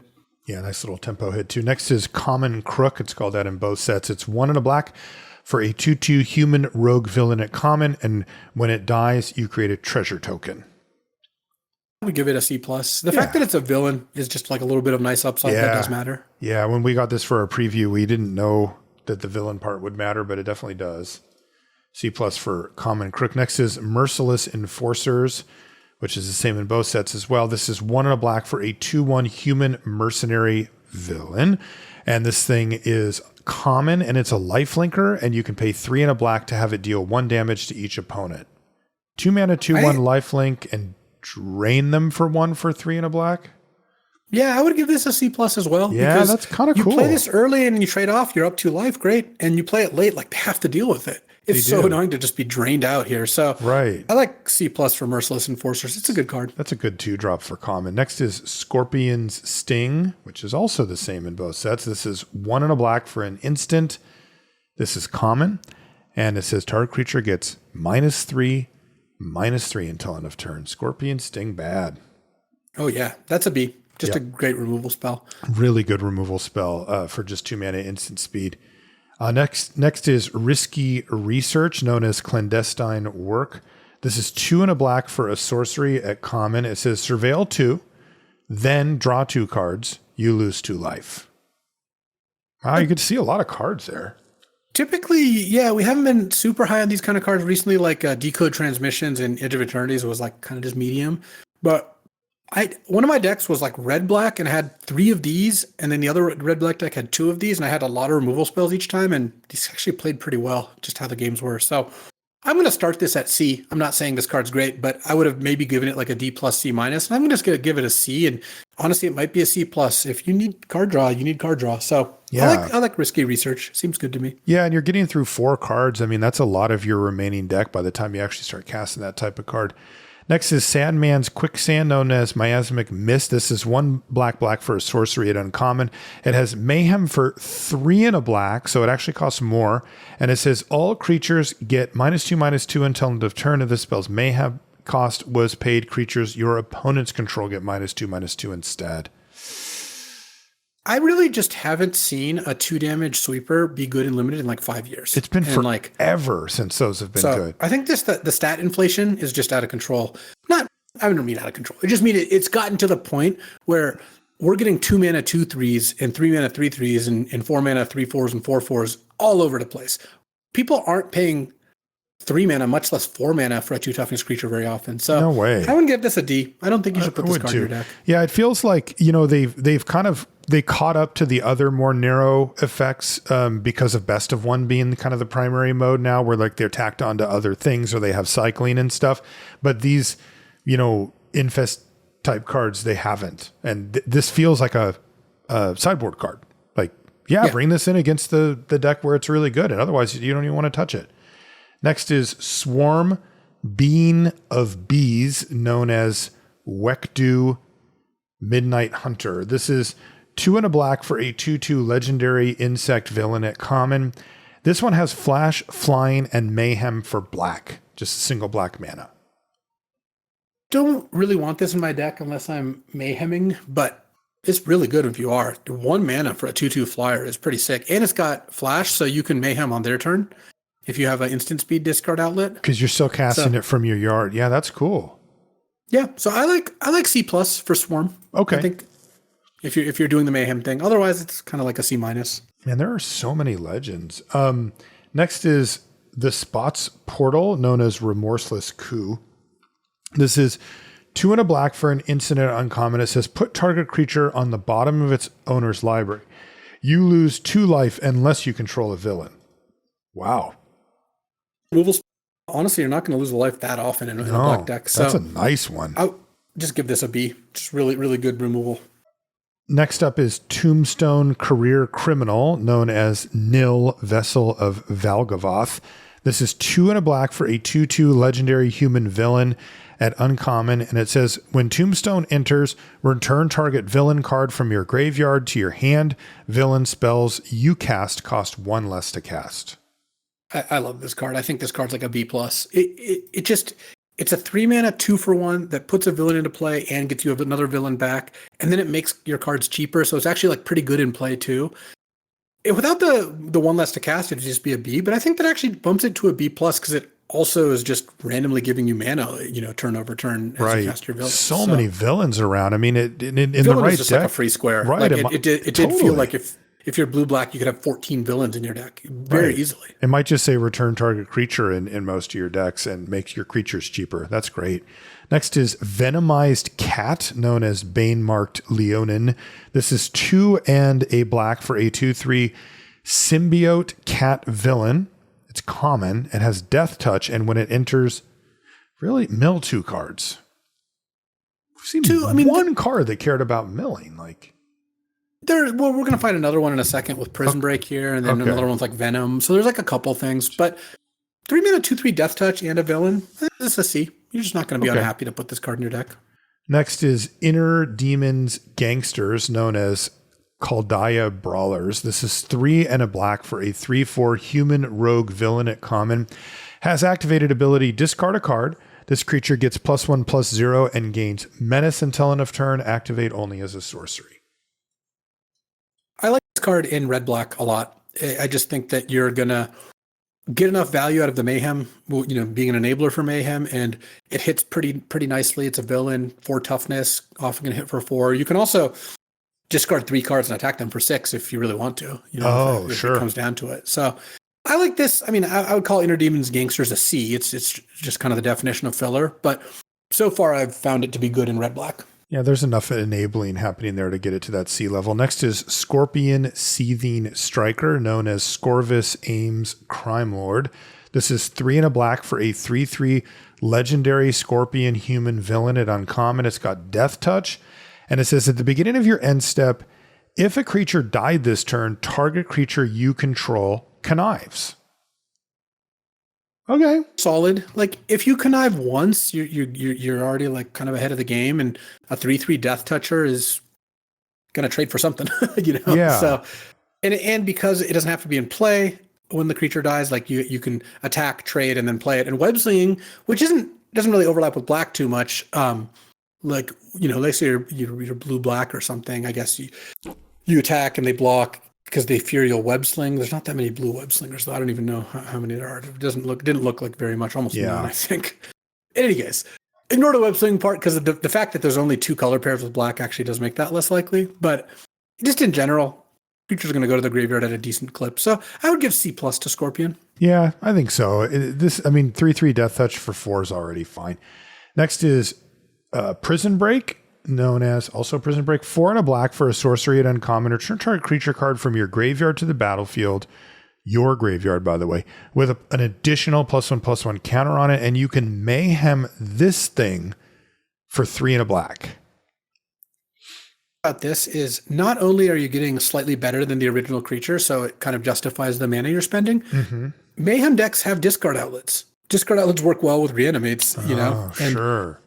And I don't think most of these you're comboing, you're discarding a 7-drop or anything, but I don't know, there's some weird situations where that might come up, and it's just a solid card in its own right. So I like B- for Prison Break. I think the card is pretty good. Yeah, especially if you can set up those discard outlets. Like you said, maybe not going for off-color bombs or whatever, but just something big and expensive would be great. Next is Spider-Man Noir, known as Krobel Envy of the Bog. This is 4 and a black for a 4/4 legendary spider human hero at uncommon. It has Menace, and it says whenever a creature you control attacks alone, put a +1/+1 counter on it, then surveil X, where X is the number of counters on it. Huh. It's really weird to have this text instead of connive when you've got a lot of conniving going on. But, totally. Yeah, the card is good though. 5 mana, 4/4 Menace. You play this, you immediately get a counter and a surveil as long as you have like a plausible attacker. And then next turn, maybe this attacks or maybe the other thing attacks. Yeah, because this is a good place to put those counters with Menace, but. Yeah, so I like B for Spider-Man. I do too. It's a pretty solid amount of value here. Venom, Evil Unleashed, also known as Tethek's Gift of Malice, is 4 and a black for a 4/5 legendary symbiote villain at common. It's got Death Touch. Yeah, that's good. And it has 2 and a black. Exile this card from your graveyard, and you get to put 2 +1/+1 counters on target creature. It gains Death Touch until end of turn, and you can only do that at sorcery speed. I actually like this card more than I thought I would because a 4/5 Death Touch is so burly. It just rumbles nicely, and then it's good to discard or self-mill, to get the counters out of the graveyard, or you just play it, trade off for something, and then use it. So I like it at C+. I think that this is like a pretty good 5-drop. It's a generous C+, but I'm with you. Last black card is Venom's Hunger. This should have been the artwork for Venom. 4 and a black, also known as Damning Caress. This is 4 and a black for a sorcery at common. It says this spell costs 2 less to cast if you control a villain. Destroy target creature. You gain 2 life. So I have had this card in 3 decks, and I have yet to cast it for 5 mana. So I think the card works out nicely. I just give this a B. It's a really good removal spell. It is sorcery speed, but getting to eat anything and gain 2 life for mostly 3 mana, sometimes 5 mana, pretty good. Okay, that'll move us to our colorless and lands. We've got just a handful of artifacts here. First one up, maybe controversial. I saw some people didn't like it. It's called Bagel and Schmear, and also Perfected Pastry. This is 1 mana for an artifact, food. It's common. It has Share, where you can pay white, tap it, sacrifice it to put a +1/+1 counter on up to 1 target creature, draw a card. You can only do that at sorcery speed, or you can Nosh, which is 2 mana, tap it, sack it, you gain 3 life, and draw a card. So it's kind of like a nutrient block if you're not playing white. You just play it, and then you sack it, gain 3 life, and draw a card. But it's in a set where there's nothing paying you off for doing that. There's no void, there's no trinkety stuff going on. So I don't think I would play it outside of white unless you just were short on playables or something. Whereas in white, you can get a card and a counter and your modified deck. Yeah. So it's okay. So I think it's a C in white decks and a D outside of it. Yeah, that makes sense. 2 mana for the counter plus the card. Next is Passenger Ferry. And this is also Carriage of Dreams. That's the Staten Island Ferry, by the way. 3 mana for a 4/3 artifact vehicle at common. The crew cost on it is 2. And it says whenever this vehicle attacks, you may pay blue. When you do, another target attacking creature can't be blocked this turn. So you're kind of like one-shotting, getting in for 4, and then probably trading off, and then getting something else in. Yeah, exactly. Crew 2, I don't really not like crew 3 mana 1. crew 2. This looks like a D to me. I mean, if you can't pay the blue, it's even worse. But right. in a blue deck, I'd still think it's probably a D. Yeah, I'd start it off at D. Next is Eerie Gravestone. Same name in both sets. It's 2 mana for an artifact at common. It says when this artifact enters, draw a card, and then it has the activated ability 1 and a black. Sacrifice this artifact, mill 4 cards. What in the world? You may put a creature card from among them into your hand. Okay, that's cool. I guess the milling is just incidental in this case, but well, kind of, because you're only getting creatures that you milled, so it's right. not just a straight raise dead. It is a 2-for-1 though, because you draw a card and then you get a creature back. If you get a creature I thought the card was better because I initially thought it could just get a creature back and any creature in your graveyard, which definitely can't. So but it's just of those 4. I'm not really super thrilled. I mean, you are up a card for 4 mana to be up a card, but you can split it up 2 and 2. Yeah. But looks like kind of like a D to me. I don't think this is really where you want to be. That just seems like a lot of spinning your wheels for not a lot of value. Next is a Steel Wrecking Ball known as Temple Trap. This is 5 mana for an artifact at common. It says when this artifact enters, it deals 5 damage to target creature. All right, just good up front to slam something for 5. And then it also has the ability 1 in a red, discard a card, destroy target artifact. Discard this card. Sorry, discard this card. So it's a shatter. Wait, what? It's in your hand you do that? Okay. Yes. It's just a split card. It's shatter or pay 5, deal 5. Looks like a D. I don't really want to pay 5 at sorcery speed to kill a creature. This is too leaving bad the artifact deals. Leaving the artifact in play is like kind of funny, but it doesn't do anything. Right. Next is Subway Train. This is 2 mana for a 3/1 vehicle at common, and it has crew 2 as well. And it says when this vehicle enters, you may pay green. If you do, search your library for a basic land card, reveal it, put it into your hand, and then shuffle. Ooh, so close. 3 mana. A green deck, I wouldn't mind playing this. Plus the thing. Because you're going to have enough creatures. You're going to play this, get your land. You could just crew it and block their thing and you'll be happy. And you're probably fine with that. So looks like a C to me. Yeah, I'd be happy to play in the green deck. Next is Spider Suit. Wildly outplayable outside of green. Don't do that. Don't do that, yeah. Known as Cactarantula Saddle. Oh, God. Spider Suit. 1 mana for an artifact equipment at uncommon. Equip cost is 3. So it better be good. Equipped creature gets +2/+2 and is a spider hero in addition to its other types. Why is it 3? I'm out on this one. Yeah. Honestly looks like an F, but I'd just say to call it a D, I guess. It's a little bit of a miss for a iconic part of the set. Next is Spider Bot, known as Steel Web Surveyor. This is 2 mana for a 2/1 artifact creature, Spider Robot Scout at common. It's got reach. And it says when this creature enters, you may search your library for a basic land card, reveal it, then shuffle and put that card on top. Ugh. I mean, I knew it wasn't going to go anywhere else for only 2 mana colorless, but I hate these cards. It just feels like you're losing whenever you cast and put a land on top. And then when you don't, you're playing a 2 mana 2/1 reach. So I would give this a D. I will say it is a spider. If you need spiders, then you could put this card in your deck. Cheap spider. So if you need that, you can do it, but it's a little depressing. Next is Spider Slayer Hatred Honed, known as Gororel Scourge to Spiders. This is 2 mana for a 2/1 legendary artifact creature, human villain at uncommon. So 2 mana 2/1. Whenever it deals damage to a spider, destroy that creature, but it's also 1 toughness, so it's kind of like Spider Death Touch. And then it says it has activated ability 6. Exile this card from your graveyard. Create 2 tapped 1/1 colorless robot artifact creature tokens with flying. Honestly, this card's B. Yeah, that's kind of great, actually. You just play a 2-drop, you trade it off, you chump, whatever, and then at some point you just cast 2 1/1 flyers out of your graveyard. And that's not just a sorcery ability. speed, right? No, it's tapped, so you can't ambush, but you can do it end of their turn. You can still at least mana it. I just think 1/1 flyers are almost a real card by themselves. And 2 of them combine really nicely. So I would give this a B. B for Spider Slayer Hatred Honed. Don't overlook that one. Next is Hot Dog Cart. This is 3 mana.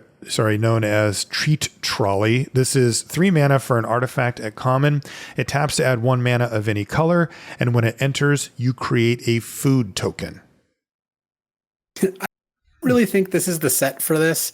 If there is like some kind of 5-color deck where you're taking these common lands highly and playing hot dog carts, I'm all for it. Gaining 3 is really nice when you're trying to do 5-color nonsense. So I'm not going to just say this card is bad.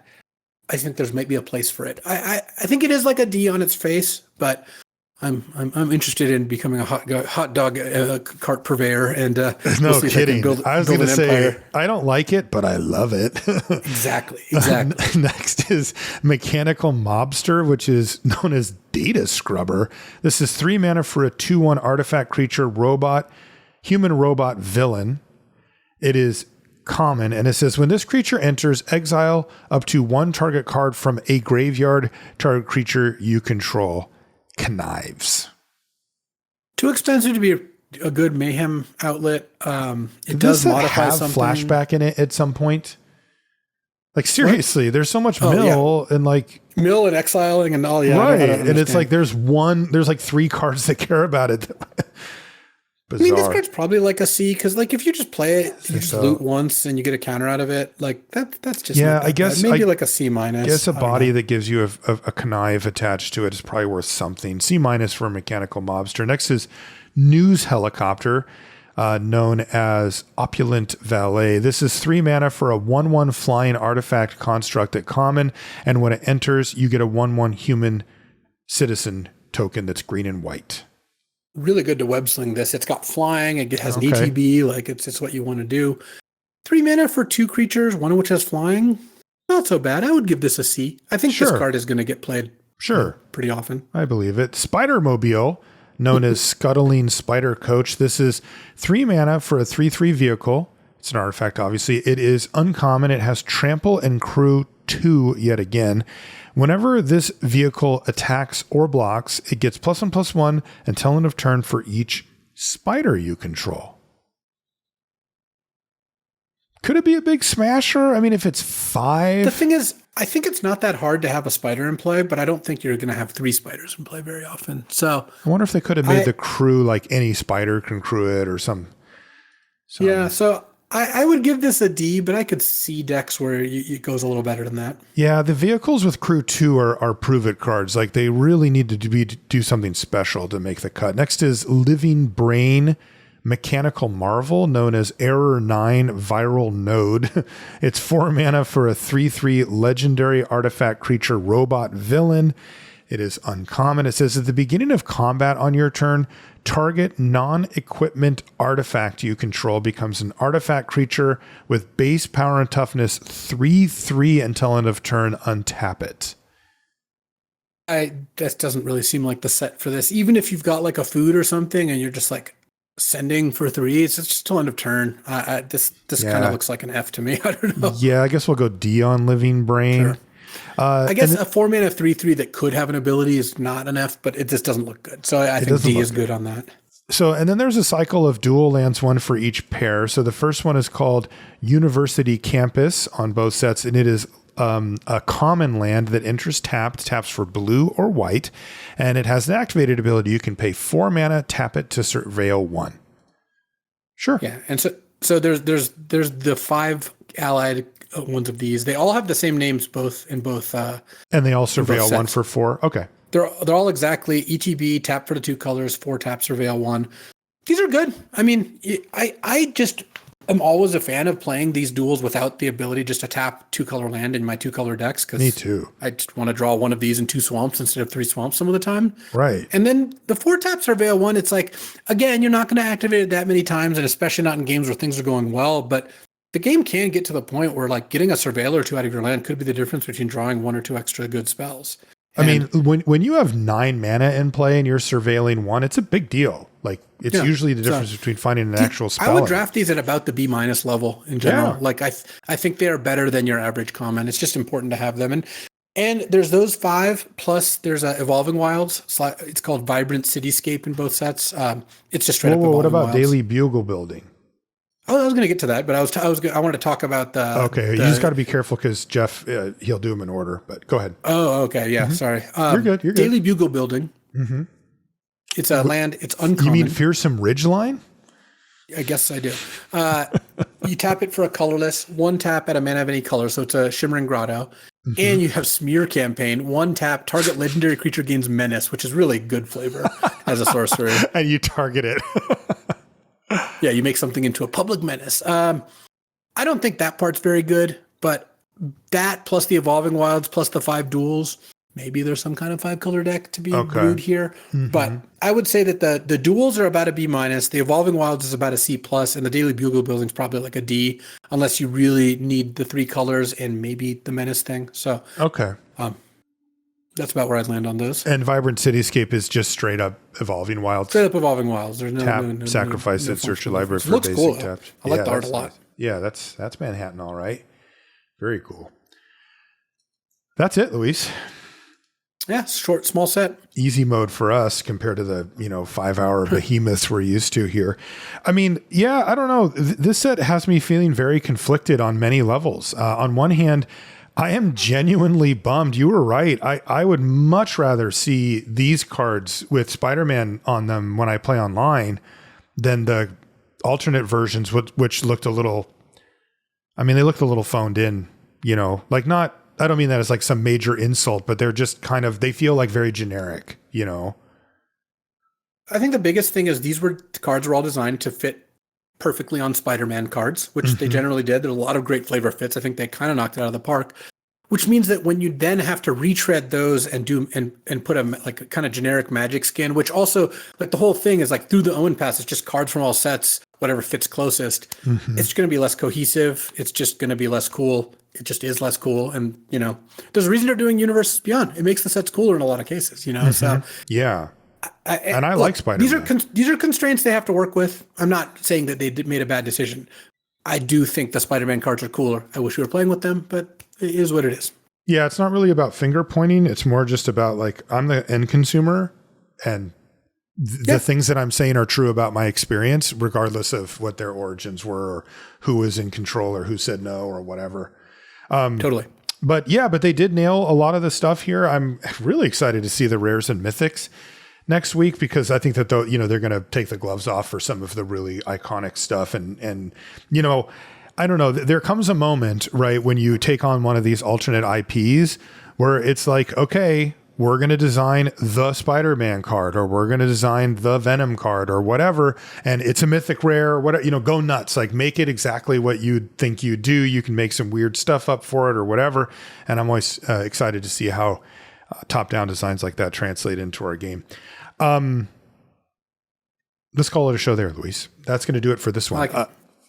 You can find us on social media, Marshall_LR, and Luis is LSV pretty much everywhere. You can find everything related to our podcast over at lrcast.com. Luis, are people going to be able to watch you draft this set in the near future? Are you doing the early thing? What's the story with that? But before this show goes up, probably yes. Okay. I've already recorded a couple. I'll have to see what the desire is for people to watch me draft not Spider-Man, the Omenpaths set, and we'll see how that goes. If like most people, I take feedback into account. So if people like the videos and they watch them, I'll do more of them. If they don't, I won't. It's not that complicated. And obviously, the more fun I have with something, the more I want to do it too. Yeah, so and these are going to be on the LSV YouTube channel. You can go to TCG Player YouTube or my YouTube, Player. Either one. Okay, and you can find you drafting this set to get an idea, especially for the double drafting stuff too, for our listeners. I think that'll be a good way to show kind of what it looks like and how it works if they've never done anything. Like I said, I've actually done that before, where I did the two-headed giant and I was kind of, running the show as far as what the picks were. So I kind of have a vibe for it, but it'll be interesting to feel that out as well. If you, we want to thank our Patreon supporters over on patreon.com/limited resources, as well as Ultimate Guard for their support of the show. That's going to do it for this one, and we'll see you next week. One hidden of the Omenpaths set. Did you know that I actually got my Worlds card? I didn't actually win Worlds because they probably figured out that wasn't in the cards for me. They're like way too washed to win Worlds, but they did a top-down design. And what I mean by top down They is, did. you know, it's when you start with, say, hot dog cart. You're like, what would be a hot dog cart? Oh, it makes food, of course. Let's make a hot dog cart that makes food.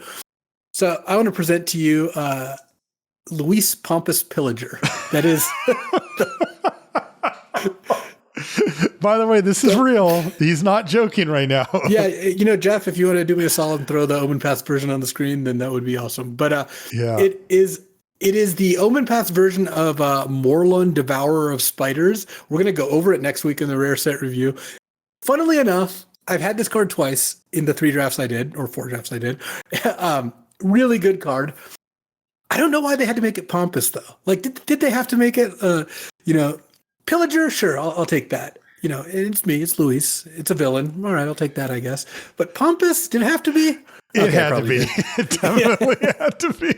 The thing is, I would have thought this was just like a coincidence. Like they just wanted to use the name because it's one of the like conquistadors, the vampires from Ixalan. But then they put pompous in, and I'm like, no. This can't just be random. There's no way. Dude, it looks like a good card too. Oh, really strong card. Yeah, it's all lighting up, Marshall. It's all lighting up.